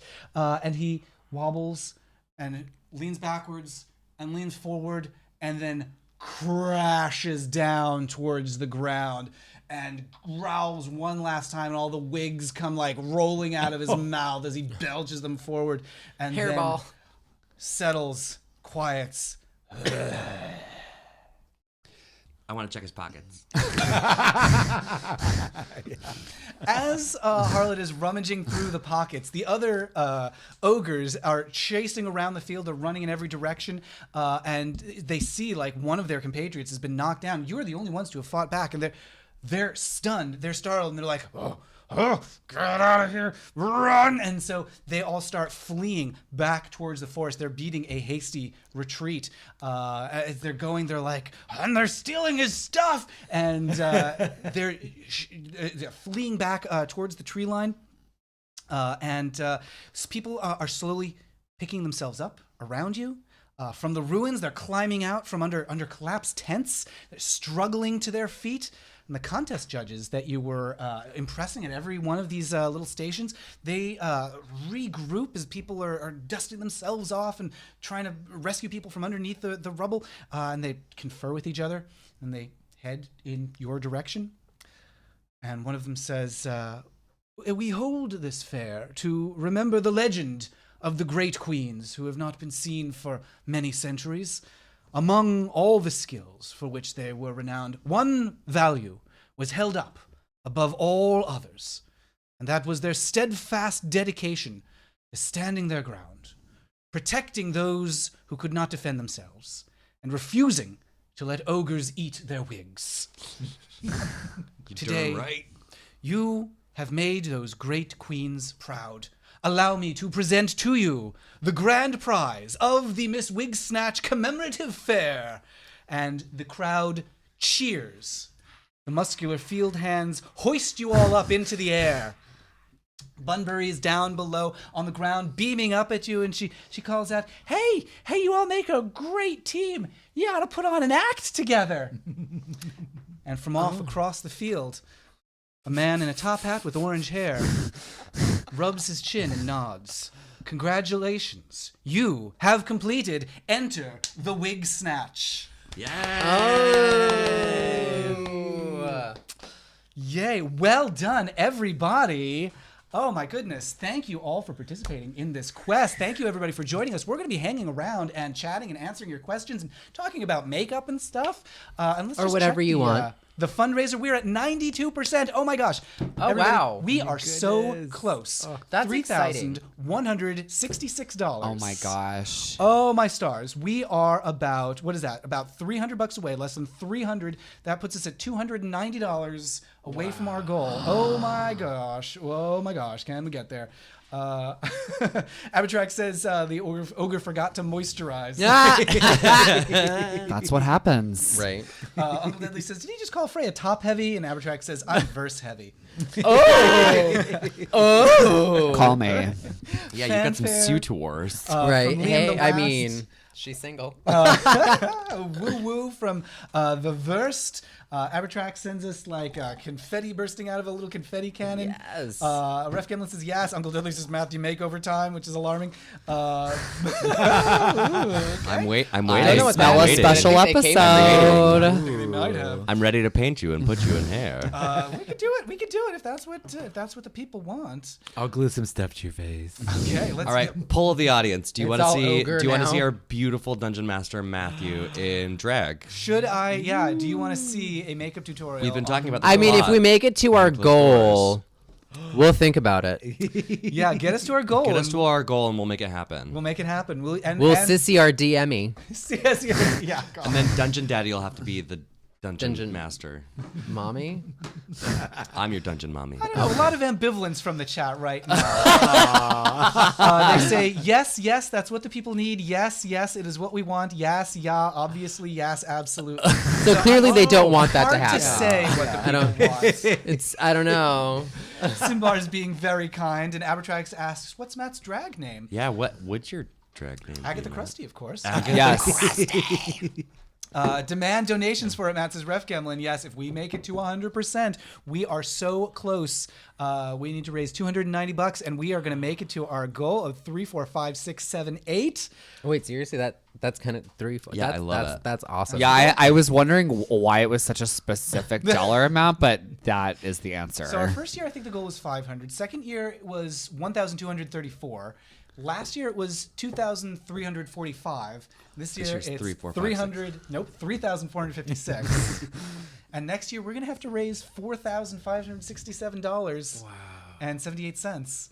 And uh, 78 For Seattle cents. Children's Hospital, Yeah, which and is eventually- so cool to we get to do this. Won't Yeah. someone please think of the children? The children. Where's the Simpsons meme? Think of the children! Malin wants to see the DM in drag. Ref Gemlin says demand donations for it, Matt. We are demanding donations. Demands. I'm alarmed about what we're going to have to do in a few years. We're going to have to get into like hexadecimal and invent new numbers outside of base 10. We'll be all outside of the cash system then anyway. Oh, We'll yeah, all be in exactly. We'll be, Exactly. Bitcoin and Bitcoin and cash. sine waves. Yeah. What's the cryptocurrency for drag queens? Exposure. Oh my God! Can Coins. someone exposure coins? Exposure coin. Exactly. There's one going on in Russia somewhere apparently called Sand Coin, which is backed by sandbags. Like for every sandbag that they have, they'll give you a sand coin and you can spend it. Oh dear, oh dear. I don't. Yeah, no. Sounds dubious. I mean, it. Never. I'm not going to go on. Honestly, that I'd right like. now. Ugh. So Just before crypto coins and. but before we go into the Q&A, we're going to do just a quick break, a real short one here. So we're going to throw up a little video, a little bit of music. We're going to chat amongst ourselves for just a second, and then we're going to be right back. Everybody, stick with us. And also, before we go, I just want to throw out another thank you to everybody who's hung out for the live stream, everybody who's donated. Big thanks to our backers on Kickstarter and Patreon who are making live streams like this possible. We are going to be doing more Queens of Adventure live streams in the future, so definitely get on our mailing list at queensofadventure.com so you're going to see when those happen. Support us on Patreon to get access to playable content and bonus episodes and all that. Thanks to Sam Antonioli and Major Scales for the original music, Chad Sell for the podcast art, and we're going to be back in just a few minutes, so don't go anywhere. After these messages, we'll be right back. Bye. Hi, everyone. We're back. We're going to be doing some chit-chat with the queens. We're going to have a kiki. Let's have a kiki. Shut the doors, because you're not going anywhere. Thanks to, we got a little donation during that break. So now we're even closer. We're at the very convenient number of $3,167.78. So we've got the cents there. We're covered on cents. Perfect. So now we are at 92% of the way there. Oh my goodness. Ref Gemlin, so good that you could join us nearly 1 a.m. where you are. 15 seconds to curtain, Uncle Deadly says. Just enough time for me to... Oh, Ref Gemlin's brushing his teeth. How lovely. Oh, 104's here. Hello, 104. Dental hygiene. I love it. Yes, music by Sam Antonioli, aka BitCrunch on SoundCloud. 104 was asking where the music is from. And some enthusiasm in the chat for Yas Coin and also Bitcoin. Oh my God, Yas coin. Yas coin. Yes, coin. And those are both good. Bitcoin. Actually, like, because It's pretty good. Yeah. Yeah. We're starting it tomorrow. Divi Cod says it's almost 2 and I'm tired as hell. Well, I'm glad that you're sticking with us. So if you folks have questions about the Queens of Adventure show, about drag in general, about makeup, or I don't know, queer culture, let us know. We are here to chat with you and talk about our podcast and what we've been up to. Like, everybody loved your makeup tutorials during the day. Oh my god. Oh. I was very like, oh crap, what am I gonna do? What am I gonna do? And then yours was just stupidly hilarious. I was not at all expecting that. I haven't been able to find that lipstick for about a year, and I was like, oh yes, I get to use this. Oh, it's broken. And there's like nothing sadder than a broken lipstick that you love. Just flew across, but I like you. You really rolled with it. I'm just gonna like smear it on my I hands. rolled with it. Pun intended. Yes, you rolled a 1 on opening the thing, but you rolled a 20 on applying it. I'll take it.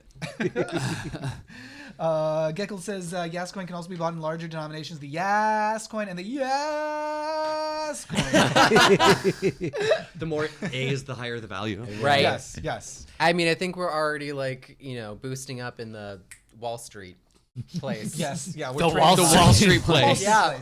What do you call that Wall Street place? What's the name of it? Which street is it on again? I think it's on Barry. Can you tell me how to get to Wall Street?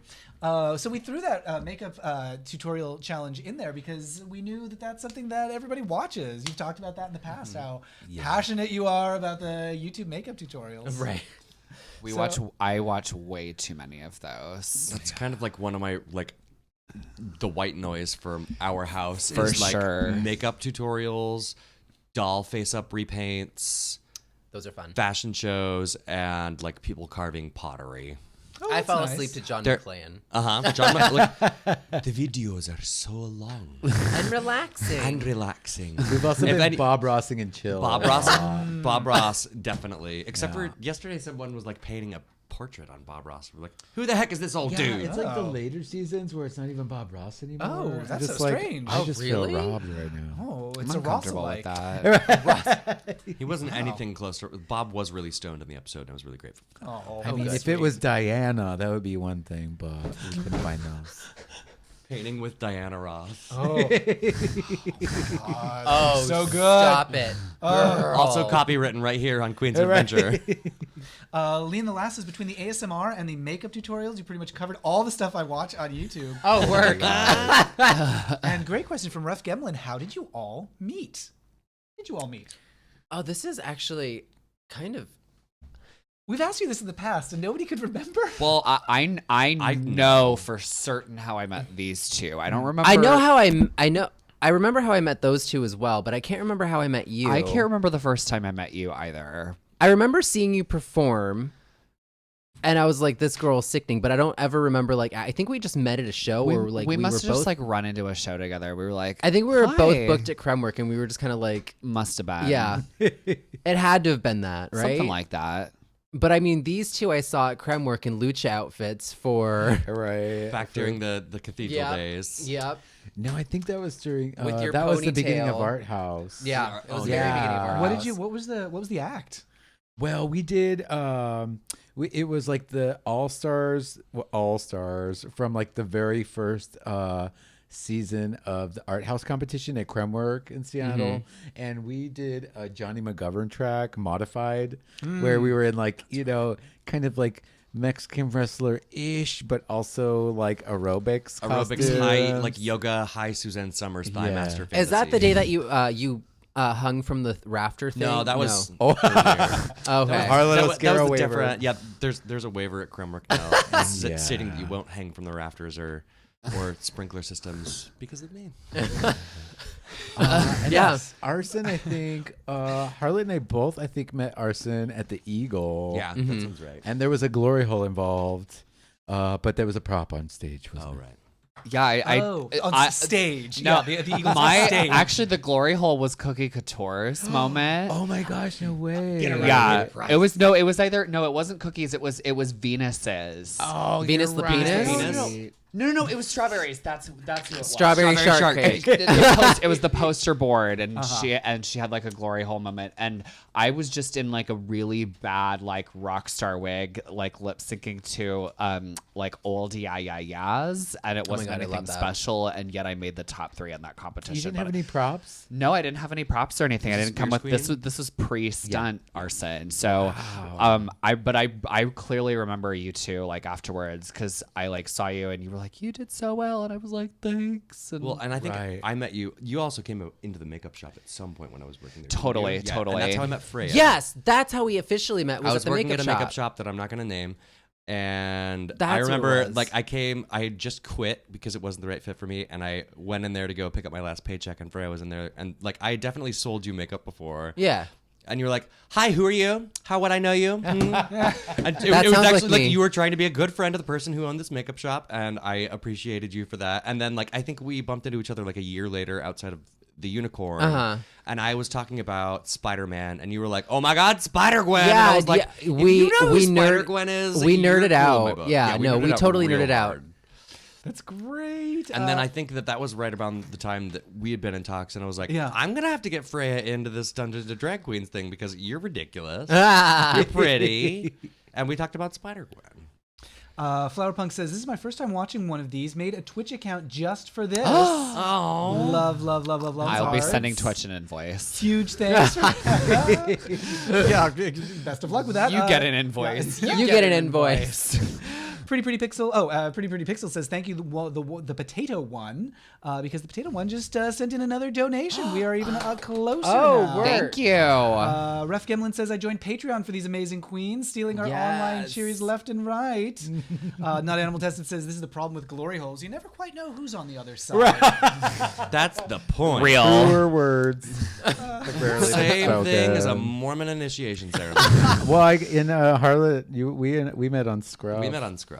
Oh. You sent me a message. So that said, Tale as old as romantic. time. I don't mean to seem like an eager beaver, but you have a really infectious smile. Do you want to cuddle sometime? And I'm like, I'll see your cuddles and raise you watching Japanese cartoons in our underwear. And you were like, when can I come over? And the rest was I was history. already outside the door. I was Yeah. You're like, I'm this already person there. is 2 feet away. We've Oh. traced the call, and it is indeed coming from inside the house. At least the apartment building. This person is actually inside you now. Malin says hi to James. Hi, Matt and the Queens. And hello to Flowerpunk 108. Hi. Hi, Malin. Ref Gemlin says we call a repeat dick, if you run into that in a glory hole, a geisha vu. Is that like kind of like a menage a bang? I can't. I'm trying to like keep my words Yeah. in a relatively PG-13 venue. Yeah, let's keep that going. Mr. Brainley says, what were some of your runner-up drag names? Ooh. I was. Oh, I really okay. wanted to be Amber Alert, but then I realized that was a little bit too. I mean, inappropriate. I would have lived.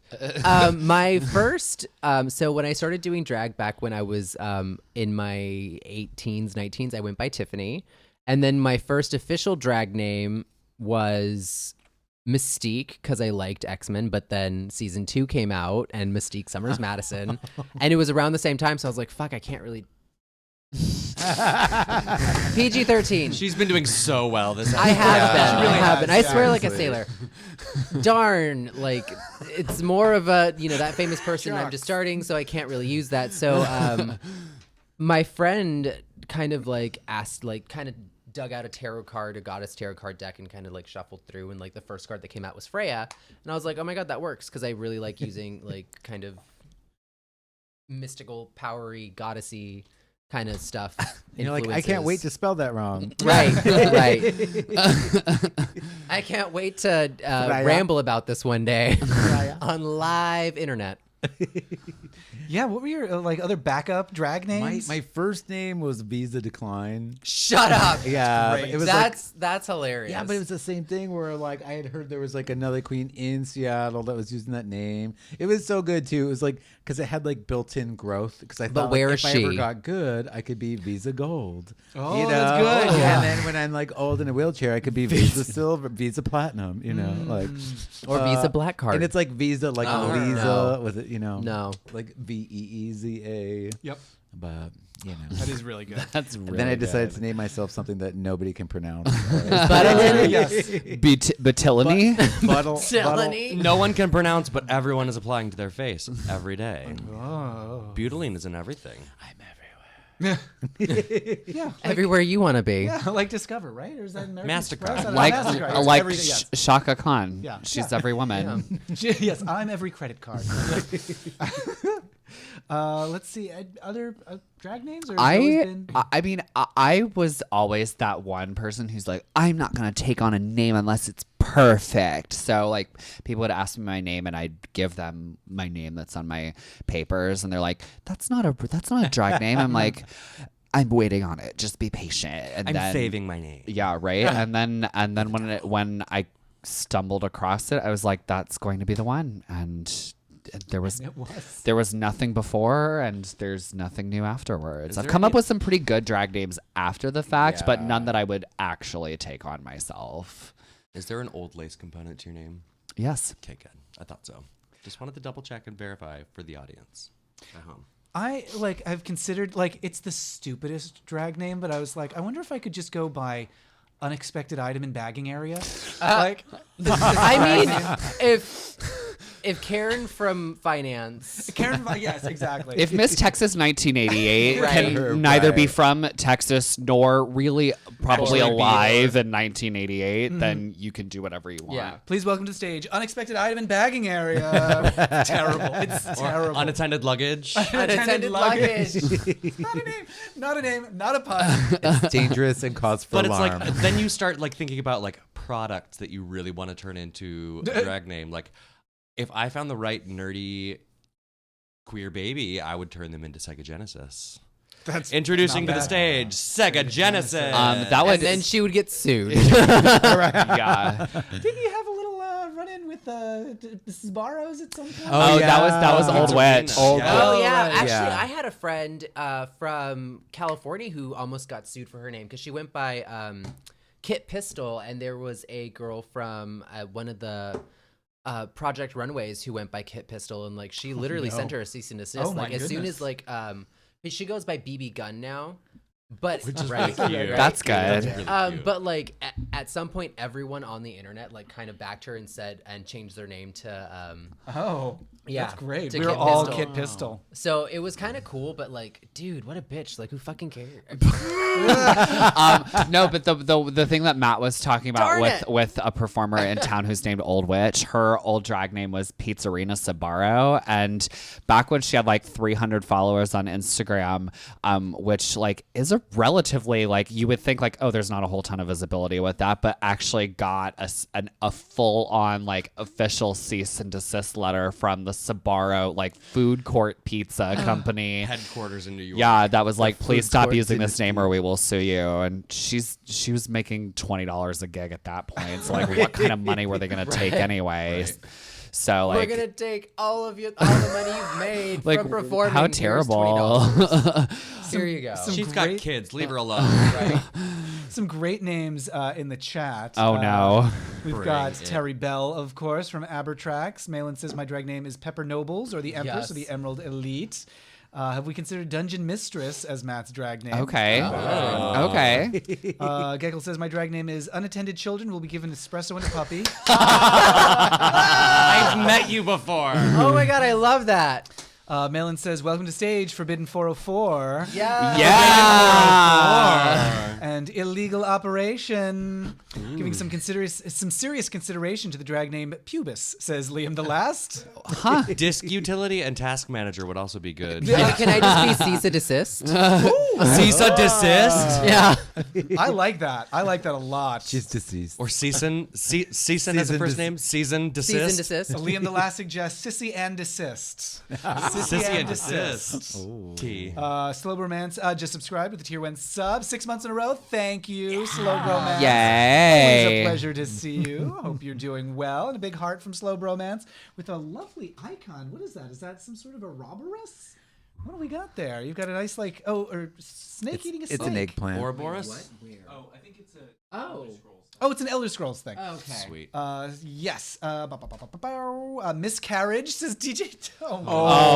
Yikes. As a drag name. We appreciate your creativity, but that one's a little steep. Mr. Brainley has named some D&D villains: Ursula Chagrin, Hustle Crow, and Cruella Devour. Russell Crowe. That's almost as good as Girth Brooks, who's a adult film actor.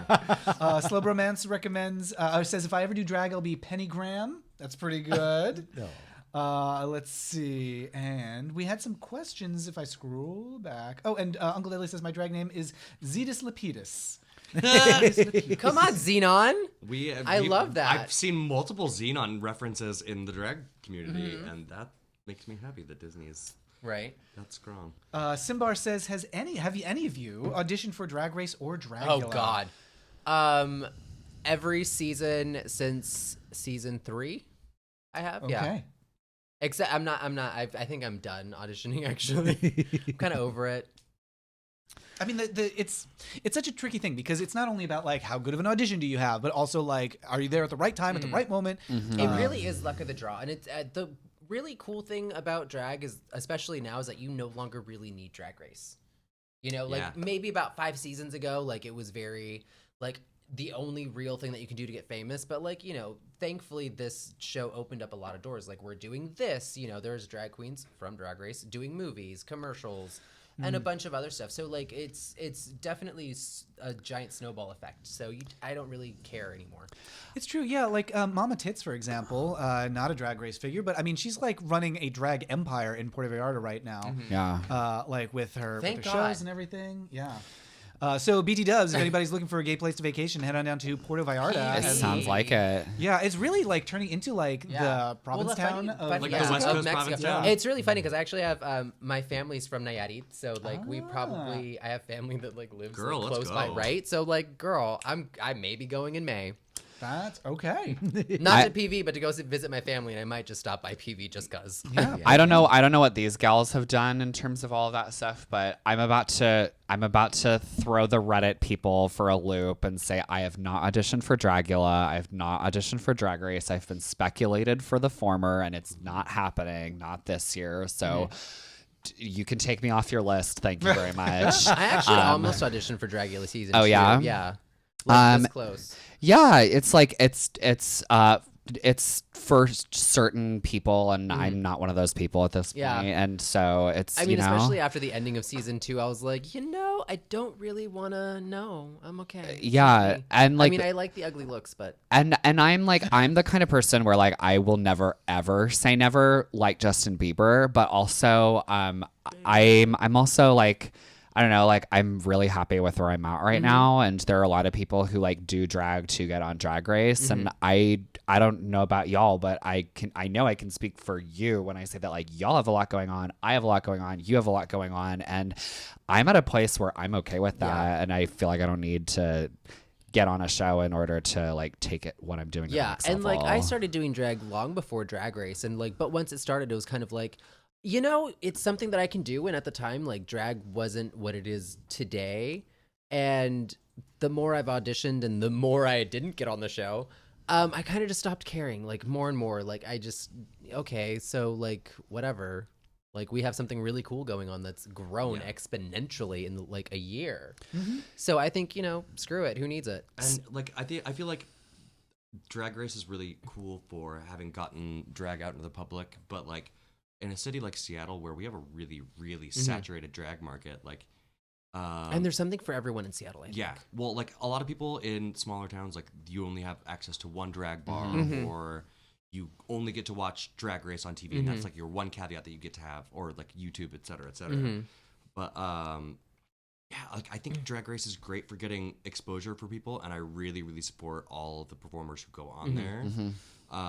Me being someone who is a huge introvert and like really OCD and kind of antisocial, like I don't know if it's the right format for me. I've also never made it on one of those lists before. Me neither. But like, yeah, like I love doing drag, and it's something that I don't think that I'll stop doing, but I also have so many other facets of like my creativity that if I were to go, like, magical scenario, if I were to go and win Drag Race, which I don't think would happen, I wouldn't have time to do a lot of the other things that I love to do, like write comic books or play D&D or... Because, and I thought about this as well, like, especially, like, if anyone's been following my life story in the last year, you know, there was a lot of things that happened between, even before February happened. And it was kind of like, what's more important to me? And which is why I kind of took a step back from taking all the gigs and their mom. You know, I stuck to the 3 things that I have going on at the moment. Because if I were to get on to one of those publicated shows, I would be away from the things that I love, the people that I love. And honestly, one day I want to start a family. I want to have a house. I want to have kids. I want to have a husband. And it'd be unfair to, at least in my perspective, because I know that there are people that do it, like Cookie and Witch, who have kids, a house, and all the things, but they acquired those things before they really started doing drag. Well, and they've also figured out their perfect right balance. And maybe it's not perfect, but they figured out a balance that works for them. So for me, I just didn't think that it'd be fair for me or the future family that I want to create, you know? So taking a step back for me is something that like I enjoy because I know that I can at least acquire these things and not be as busy. Another thing too is I don't need all of Reddit speculating on my personal life at all times. Right. Yeah. Like, Suddenly there's yeah. the It's magnifying nice. glass. It's nice to like be able to take the drag off and like walk Arson. around. I don't. You're popular. Why are you complaining? Yeah, like it's nice to be able to take the drag off and walk through the streets as a person with glasses and no eyebrows and still not get recognized. Clark Kent. Yes, you're hidden away. I would talk about it, but I signed a non-disclosure agreement. I guess we'll just have to wait. I can though. There's this is this and that is that. No. No, I read both the applications, and a couple years ago, I spent literally 2 hours filling out the Drag Race application. Oh yeah, it takes a while. And with one little flick of a button, it was all completely gone, and there's no way to go back. And I would have destroyed things. And I just took that as like a sign. It was like, okay, no. I mean, if it's not like something like it's got to be your dream. It's not something just like I don't know. This will be fun. You know, honestly, at one point it really was to do the show. To just be on the show because traveling the world, you get all this exposure, you do really cool things. But honestly, at this point, I'm just like, if I travel the world, I don't want to be stuck in a dirty bar. I feel like the hard part and is when, not really seeing the city that I'm in. You know, you want to go to Paris and actually see Paris. You want to go to Australia and actually hang out in Australia, not. All right, I'm in Australia for about 12 hours. All right, gotta go. Take another 15-hour flight to go to the next place. Yeah, Like, you're always on the clock. It doesn't really seem that fun. Traveling for drag is one of the most fun things, but that's only when you get to spend time with the people that you love. I've been and, like, able to people that you travel with meet. drag, and it's fun. But I've also was able to be like, all right, I'm gonna be here for like 4 days. Right. Spend like, having one to of do those days 2 in drag minutes. and actually hang out and like do the rest of it. And that's because I traveled on my own dime, so it was nice. So we've got some more drag names coming in. O'Carlo says my drag name is Quesadillas. Casey Diaz. Yes! oh, Because I'm Mexican and super cheesy. Hey, me too. You better work. my next Hispanic drag daughter is going to be named El Saborcito. Naomi Gusta is my backup, so don't nobody take that yet. Uncle Deadly likes Arson's name from last weekend, Marsha. Thank you. You can have that one. That's great. We have time for just 1 or 2 more quick questions. Garble says, how long does the makeup take? A couple I hours, mean, right? It ranges anywhere from between, like, the fastest I've ever painted my face was probably in 45 minutes. Depends on how good I want to look. That should answer your question. Yeah.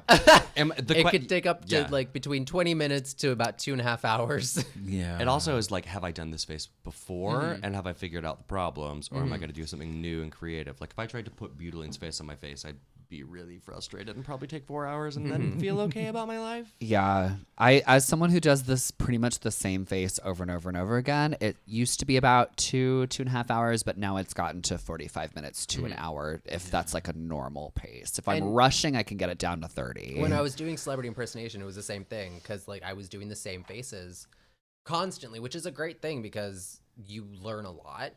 But the makeup change was still a bit. Yep. For sure. It's one of those things like I compare it a little bit sometimes when I'm talking about like beating your face to like cooking, where like the more you do it, the better you get, the faster you get. But there's some things that you just cannot shortcut. Like, no matter how good you get at making bread, it's going to take the same amount of time to bake the bread. Well, it's like gluing down your eyebrows. You either spend an hour to get them down perfect, or you shave them off. And save that hour of to time. shave them off. Yeah. I think all of us here chose to shave them I off. think all of us are braless one does. And you know, the first time I did it, I legit waxed them off. Because I was like, I'm not dealing. I had a Britney Spears moment with my eyebrows. Because I just started doing the brunch show, and I was doing drag almost like 3 days a week, and she had us going out to promote the show prior to. So I was in drag like for about 4 days straight. So at some point I was just like, screw it. I'm waking up early in the morning. I can't deal with this eyebrow thing. No. So I just like put on some wax and You did it yourself too? yeah. You crazy. And quick question from Verst: what comic book does Harlot write? Oh, I'm working on one that. Well, I'm working on a couple of them right now, but none of them have been released yet. I'm working on a personal project that I've been sitting on for like 15 years that I concocted in the Mormon Missionary Training Center right before I said, I'm out of here. I'm not doing the Mormon thing. And then I have another one that I hopefully can tell you about soon, but it's going to be an edutainment related comic book related to neuroscience and teenagers. And Ref Gemlin says, how do people in real life react when you tell them you're a Dungeons and Dragons playing drag queen? Most people are super yeah. like squeal excited about it. Like, what? That exists? Yeah.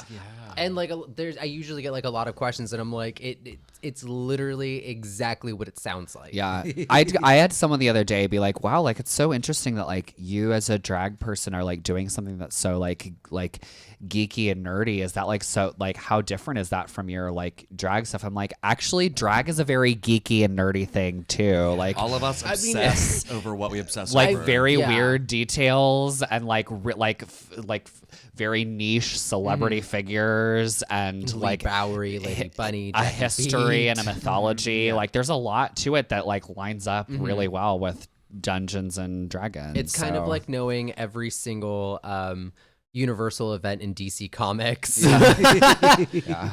and knowing what damage each weapon rolls. They kind of go hand in hand. Right. Thank you to Squidlord23 who donated, and we are Yes. super close to our goal. We're at 97%. Wow. Oh my So goodness. close. 3 more percent. Yeah, we are at $3,342.78.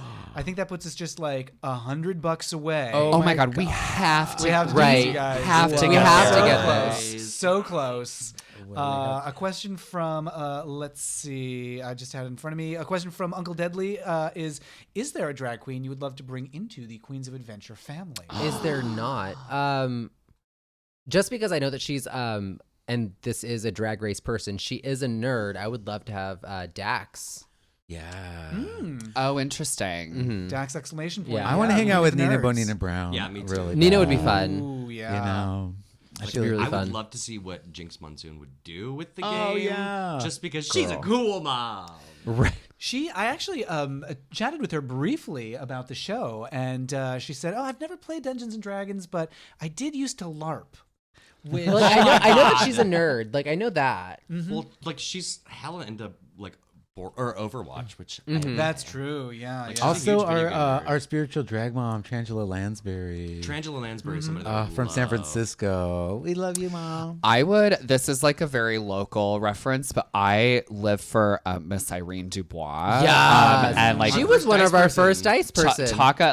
about someone who's really funny on the microphone, has a very specific, very nerdy backstory, and like someone who has like who already has chemistry with all of us. Right. Like that's and a someone crazy who, Rolodex of pop culture. Yeah, if you're not following Irene, like go look her up. She has the wildest looks, and she's a really funny host, and she's like one of my favorites.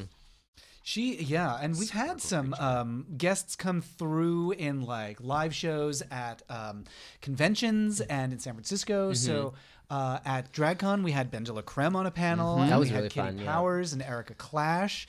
You can I hear love that Erica episode. Clash. She's so much fun She's to work great. with. Yeah, yeah. She From like Aldrich, too. just followed me on Instagram, and I like saw the notification come up, and I was like, "Excuse me, I have to take 5 minutes to calm down." I need to Erica, if you're listening, hi. She is just the greatest. Yeah, and she's part of our San Francisco cast with it's Erica Clash and Rock'em Sakura and Kai Kai B. Michaels and Pollo Del Mar. You can hear those episodes if you support the show on Patreon. You get access to our bonus episodes where we put some of our live shows from other places. I used I to was watch actually a Pollo. really big fan of Pollo Del Mar before. I was gonna say Yeah. like I remember watching like on YouTube Pollo Del Mar tutorials because like that was back when like drag tutorials were just starting to come out, and Pollo had all of these Did you see the Blanche? What's her face? Oh, girl. I haven't. I cannot remember her name, but it's like it's Blanche something. But she's like a very she's a southern drag queen. I don't know if she does drag or exists anymore, but that's where I like learned some of my drag. nice. Blanche, what's her face? I can't remember her last name. Please welcome to the stage, Blanche. Blanche, what's her face? That's like a Tennessee Williams Right. reference. Also for a drag named Sprusty Dingfield. Oh, She's Sprusty. Nice. where the hell my phone? So let's see. That would let's see. Blah, blah, blah, blah, blah. Oh, James is putting in some links to some of these queens in the chat. Oh, thank you. Click on it. We are so close to that goal. We are at 3367, and we just got another donation from Oh my La Pop. goodness. Yeah. We're about $90 away from Oh hitting my that goodness goal. gracious. $90. You guys have been so generous and so wonderful, and thanks from all of us. Thanks from Seattle Children's Hospital. What are we like? Where are we? Yeah, we're at. Oh my gosh, 97. And 2 more donations just came in. Oh my gosh. Oh my gosh. So let's see where that gets us. It'll take a second to update. but then we'll find out. We're all like clutching our pearls and clutching each other. Harlot is the pearl. Oh, that's the Clutching sweetest pearl. thing you've ever said to me today. It is. Ooh, actually, I would like to have Pearl on here just because. That would be cool. Also, Wow. has anybody seen her Roxanne character that she's Oh been my doing God. makeup Oh. tutorials on YouTube? It's hilarious. It's her with these big, crazy prosthetic lips, and she Shut. has like old grunge face, like weird, pretty kicked looking makeup. and It's then like just old over makeup the top plus of like it. radiation poisoning, kind of, and then she That's puts like a kinda beauty cool. makeup on top. But It's she's got good. these huge fake lips and this crazy deep voice. And love I'm that. Roxanne. You know what? I love that about her because even when she did what I want to say Barb. What's her name on Snatch Game? Oh, Big Ange. Big Ange. yeah. Big Ange. Like that was like It was so good. so good. It's basically Big Ange, like the Yeah. same character. How are we on donation totals? We're at 99%. I might just pull something out of my bone pocket. right. We're at If 3,400. my account wasn't negative, I would have just added to myself. We are, I think, $50 away from hitting the goal. Oh my $3,407.78. That's like 2 weeks of coffee. You know what I'm saying? I It know really that's is. how I measure things too. It's Ate coffee. Here's what we're gonna do. Everybody, take out your phones. Everyone who's watching, everyone at the table, take out your phones. Tweet that we are so close. We're like, Oh God. my I'm doing goodness it right now. gracious. send We're them to bit.ly. Send all your friends to bit.ly/extralifeseattle. Let's see if we can make We're that so last close, y'all. little. Oh bit. my goodness Financially gracious. The edgy. suspense is Oh, killing me. We're so close. Do we have any further questions? We do, in fact. There is. Beep, beep, beep. Let's see. What are some other D&D characters you've played in other campaigns? Well, Ooh, we if you can't go talk listen to about that. Ravnica on November We 12th, can't say too much about that we one. can't. But there are some things that we can say. Like, we can't tell you exactly what happens. But I think, James, we're allowed to talk about, like, the characters we played, right? Yeah, okay, yeah. So we can talk about our characters. Oh, I wasn't even gonna go there. I was Oh, just okay, gonna say great. listen to Ravnica. That was all I was gonna spoil. Listen to Ravnica on November 12th. Yeah, so we did a very special adventure with working with Wizards of the Coast, and the D20 Dames, and a whole bunch of other great D&D actual play podcasts. We got to check out the new content that is coming out for D&D later this month. And so we got to play. Basically, they're putting out an expansion that is set in Ravnica, a setting from Magic the Gathering. So that means some new player types, or some new character types that we can play as, a whole new setting, and we get to join these guilds where we're in the cult of Rakdos. I was gonna say, is Yeah, that it's like, how something that much we can can we tell say? people? Which is pretty much like a red-black alignment. So hold on a second, everybody. Did it happen? I think I'm gonna turn this around so we can see it. I'm not Turn gonna the beat around. I'm not gonna turn. the beat on. I'm not going to turn the volume on because it'll sound really echoey. But we're watching right now. We're reacting along. That's with- me just being a weirdo. Oh my god. Oh, we hands are. are those? So we're Oh. so close. We are $10 away. Oh my $10 gosh. $10. It's rounded it up to 100, but we're not quite at 100%. We are actually $9. We're Oh $9 my away. That is Will just it happen? 2 Will cappuccinos. it happen? Yeah. This Oh is my really goodness. weird because this stream that we're watching is like a full like 20 seconds in the past. Right. Right. No, I've been watching. a link to the Each time that he past. flipped through it, I've been like looking at it, like, oh yeah, this happened. We're real close here. So, and I'm getting like little text alerts every time we get something. So it's like, I've got, oh my God. I'm turning my alerts on. Somebody had There we go. asked about previous D&D characters. Oh, we've yes, played. yes. Oh, I've gotten to play a lot of them. Mm-hmm. Notably, though, my two favorites were this one time that my friend Brett, who's my DM in high school, made an entire campaign for my birthday that was based around like Naruto style, like martial arts and like chakra key points. And I had like each of my limbs could do a different kind of elemental damage because I was playing a monk. And I had a big, long, billowy scarf, and I was awesome. And then my other notable one that I loved was getting to play an evil campaign where I was Lucius Cardor. Ooh. And me and my like D&D group, which were like my brothers in my family, we just would go over country lines and start wars and wear enemy livery and wreak havoc. It was great. That's amazing. And then in our Ravnica game, I played Onderus, a Loxodon druid, which means I'm basically a magic elephant. What else do we have? We're all like I paint play a artists goblin and- called Yeah. Lilith, which is spelled Lythith. LYF. LYF. Yeah. It's a Norse letter. Yeah. I got to almost play said Icelandic, half elf but with Norse, yeah. tentacles. I got Right, two yeah, bonus. Simic hybrid with the tentacles on the shoulders. That was fun. I got to play the most exciting one of all, a human. Everybody, You're I a would human like barbarian who tore your hair out. I'd like to for draw your rage. attention here to the stream. Oh my goodness. Oh my god. We've Oh. got some. Oh. We are at 3,522 with 78 cents. Oh my God. We have passed. Over the goal. Oh my god. That's exciting. Is this what they call a That's amazing. touchdown? Oh my This god. is sure. I Goal think this unit is- basket. Sports ball! Sports achievement. Thanks to Ref Gemlin. Thanks to everybody else who gave. We've got like little notifications coming in. We're at 102% of our goal. That's Oh my goodness. Thank We you. went just a little longer than we intended to. We went 10 minutes longer than we planned, but it was worth it to get to. And Anonymous donated a little bit more as well. Oh my goodness. And Thank you now from that we've reached our everybody. goal, we're going to have to acquiesce your request of putting our Dungeon Master in drag. I think it might have to I know. happen. Ooh. So, Yeah. and also there was a promise We of might have to some do a special live stream of guests. that too. That Oh. I don't know, like if we should do that now because we are getting a little late, or if we should do that another time, or I don't know. It's up to To do what? to do my face up now, or Oh, I have don't no think we can do makeup it on right me. now, but We I have no makeup on me. right, No, right, yeah. Okay, it's gonna happen a different time. Yeah. But oh my goodness, you guys, we did it all together.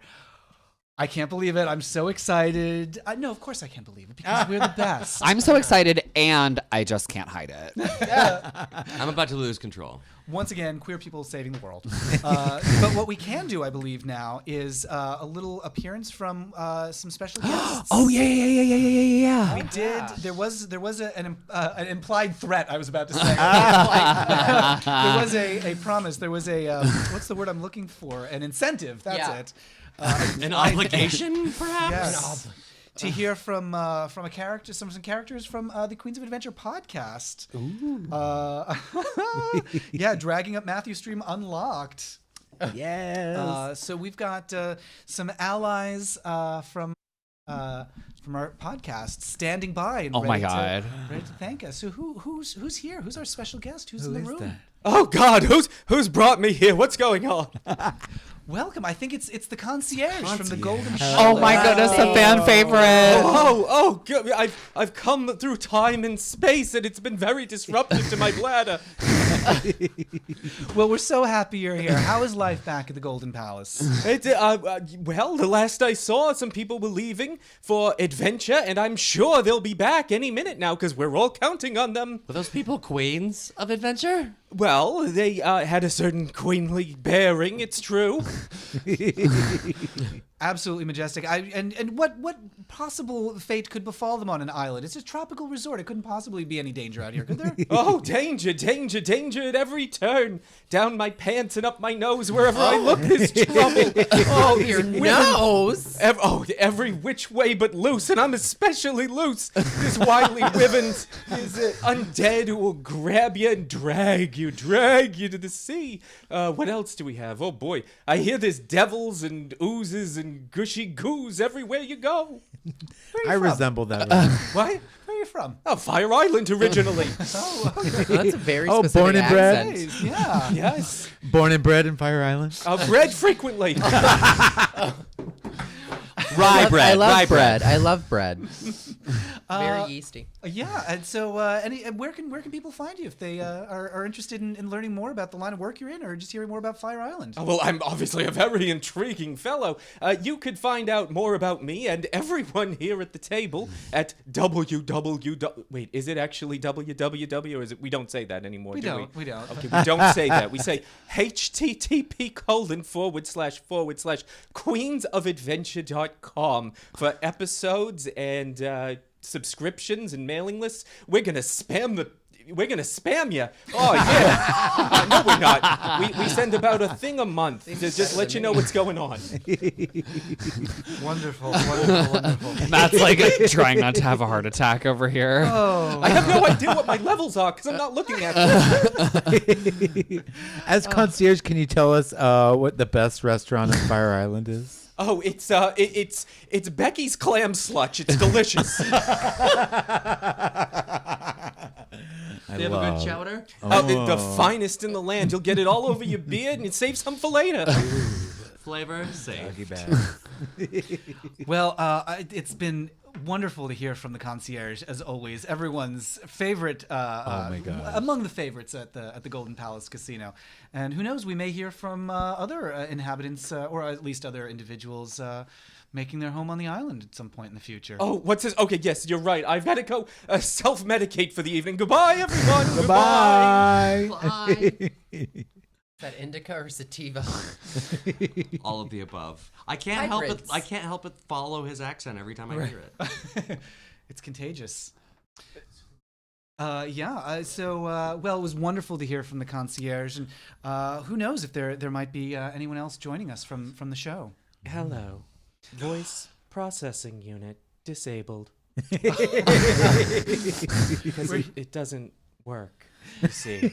We're hearing au naturel from, who is this? Who's joined us? Hello. I am Chernobyl, a warforged paladin, which you probably didn't know because I never said so. But for the people watching at home, you may be curious as to my race and class, which frankly is none of your business. Sassy. Yeah, Chernobyl, where are you from? I am from outside the city of Elbow Deep. That's right. The Queens, I think you've made the acquaintance of the Queens at this point, and you've joined forces, as I recall. It is true. Our interests were aligned. How are you finding them as party members? I have found that they are full of surprises. That much is certainly true. And other S words that we won't Right. I was But thinking if the you tune in exact every same week to thing. Queens of Adventure podcast, you can hear all of the swearing and Right. debauchery. Yeah, yes, indeed. So, Chernobyl, any words of advice to the or words of wisdom for the folks who are watching? Keep your... Paws up. I was about to say a bad one, but I won't. Keep reaching for the stars, kids, and stay in school. Thank you. Oh, always such a pleasure to hear from Chernobyl. Stomp, stomp, stomp, exit sound. Off she goes. Well, wasn't it a pleasure? Through a I'm so portal. glad, everybody, that you've joined us. I'm so glad that we've been able to raise, oh my goodness, our goal. What an incredible adventure we went on with the Queens. Oh my God, for such a good cause. I've got a whole bunch of thank yous before we head out into the sunset. So please, everybody, put your digital hands together for Freya Love, Arson Nikki, Harlot of Skara, and Butelino Kipple. What fabulous performers. Thank you so much. Thank you to our backers on Kickstarter and Patreon, the Kickstarter backers who believed in us and got us to a point where we could do these live streams, our Patreon backers who keep the show going. You can head over to queensofadventure.com to click on the little Patreon logo. If you join us on Patreon, supporting the show, you get access to some bonus content, extra episodes. You also get some downloadable, playable content that you can actually roll into your D&D groups, which is super exciting. Thanks to Sam Antonioli and Major Scales for the original music that we've used on the show and in the stream. Thanks to Chad Sell for the podcast art. Check out, and of course, thanks to Extra Life for organizing this massive fundraiser. We're not doing this alone. There's folks raising literally millions of dollars all together for the Children's Miracle Network. So we're just so pleased and tickled and honored for to them for giving us this opportunity to do good. Oh my goodness. I'm just staring at that 102%, feeling so happy about it. Oh my goodness. And of course, please continue to give to the fundraiser for Seattle Children's Hospital. We've hit the goal, and let's see if we can get it even further than 102, because wowee, let's see just how far we can go. Until next time, I think that's just about it. James is putting a few little links in the chat. Oh, of course. Oh, yes, yeah. yes. Where can everybody find you all? You can find me on Instagram, Twitter, Snapchat, Freya_love. Almost said something else. You can find me at Arsoniki on Facebook and Instagram and Twitter, as well as OkCupid and Farmers Only. You can find me, Harlot of Skara, at Harlot of Skara on Twitter and Instagram. And if you're here in Seattle, every third Monday of the month for family meal with my baby Butaline at Crumwork. That's me. You can find me at the grocery outlet on 4th Avenue South because I like to eat a lot. Social media wise, Butaline O'Kipple on Facebook and Instagram, and OH Butaline on Twitter, which is brand new. Who she just joined. I just like a joined, few weeks ago. actually just for this show to Yeah. connect with all of you folks that are so sweet. We've been having such cute interaction via Discord and Twitter with all the fans. And so, please keep interacting with us. We love it. Yeah, we love to hear from you. That's a good point about Discord. You can join us on the Discord as well. That's where we Which chat I with still everybody. Need to get better at. Get I'm on on it. I'm terrible at I need getting to like get on that it and too. chatting with everybody. Beep boop your notifications. Right. Oh, right. It's such a pleasure because we get to chat with everybody between episodes and talk about what we're doing and all that stuff. Aberjack says I followed all the Instas. Yay! Yay! Thank you. Fantastic. Yeah, and definitely go to queensofadventure.com and get on the mailing list because we're going to be announcing more live streams when we're doing those. It sounds like the makeup the DM is going to be a part of the next one, possibly. And that might have to be our makeup tutorial moment, too. That Right. could be, yes. Right. I think that We might be can it. recreate what we talked about. We'll just tag. Oh, my God. We could do like Drexquisite Corpse, where we're all like a part of like a different Arson does the aspect. face and Right. prep. Oh my gosh, Arson's base. Oh my gosh. Freya does the eyes. Yeah. Yeah, it's Sorry, like we're a- planning. Yeah. And also, I just want to acknowledge Cody Shipman. Oh who's my watching, gosh. Who's done some art Wow. of us in the stream. So I'm just gonna, you guys, if you click. That's What in the amazing. world? Oh, my Yeah. God. Wow. So, I'm huge li- thanks to Cody. Oh God, that's so cool. I Everybody, love check out Cody those. Shipman on Twitter as well, who does some fantastic illustrations of Queens of Adventure and just other stuff in general. Some really beautiful art by Cody. Wowie. Thank you. Thank you so much. I love art about me. Oh my God. It's really cool. Yes. Oh, something new on Oh. Instagram from Sir Throberdon. I thought I Hey, felt Throbby, something. How you doing, baby? I goodness, felt a let me see, tingle. Let me see. So, Sir Throberdon, I believe, was doing some cosplay Oh yeah. of their character. Let's see. It's a very. I don't know how to use Instagram. Yeah, because they had mentioned they were going to do a cosplay. Whoa! Here, I'm pulling it up right now. Okay, so we're all like, oh my God, it's gorgeous. so amazing. Yeah. So, oh my gosh, Sir Throberdon Nice has ass. put together. Yes, indeed, He's a beautiful man. Very beautiful. He's a very beautiful man. Yes, indeed. There it I is. think yes. James has put a link to Cody in the chat. And James, you're going to put a link to Sir Throberdon's Instagram. It's a little NSFW. A little not suitable for work. It's not an all ages cosplay, but it is beautiful. It is amazing. Wow, and so that is our Sir Throberdon, Cool. our backer and also Right? a character on the show. Yeah. Wow. Just could not be more delighted by that. So Flippin' be it cool. is. Did we? Oh my gosh. Oh my gosh. Oh yeah. So go follow at Dungeon Drag to follow the Dungeon Drag Twitter. Whoa, so exciting. We're so happy with all the like fan art and cosplay. Oh my gosh. That's so awesome. Just absolutely delighted by all of it. Wow. You guys are the Wow. best. That's incredible. The Great job, everyone. best. Golf claps. Yeah, yes. Round At the of very Your least. content makes us want to make content. Wow. True. Yeah, so we're going to be doing more streams, so definitely get on the mailing list. Follow at Dungeon Drag. Get on the Discord and Patreon. There's so many ways to follow us and hang out and say hello. Thank you again to everybody for joining us. And until next time, sissy that roll. Bye. Bye.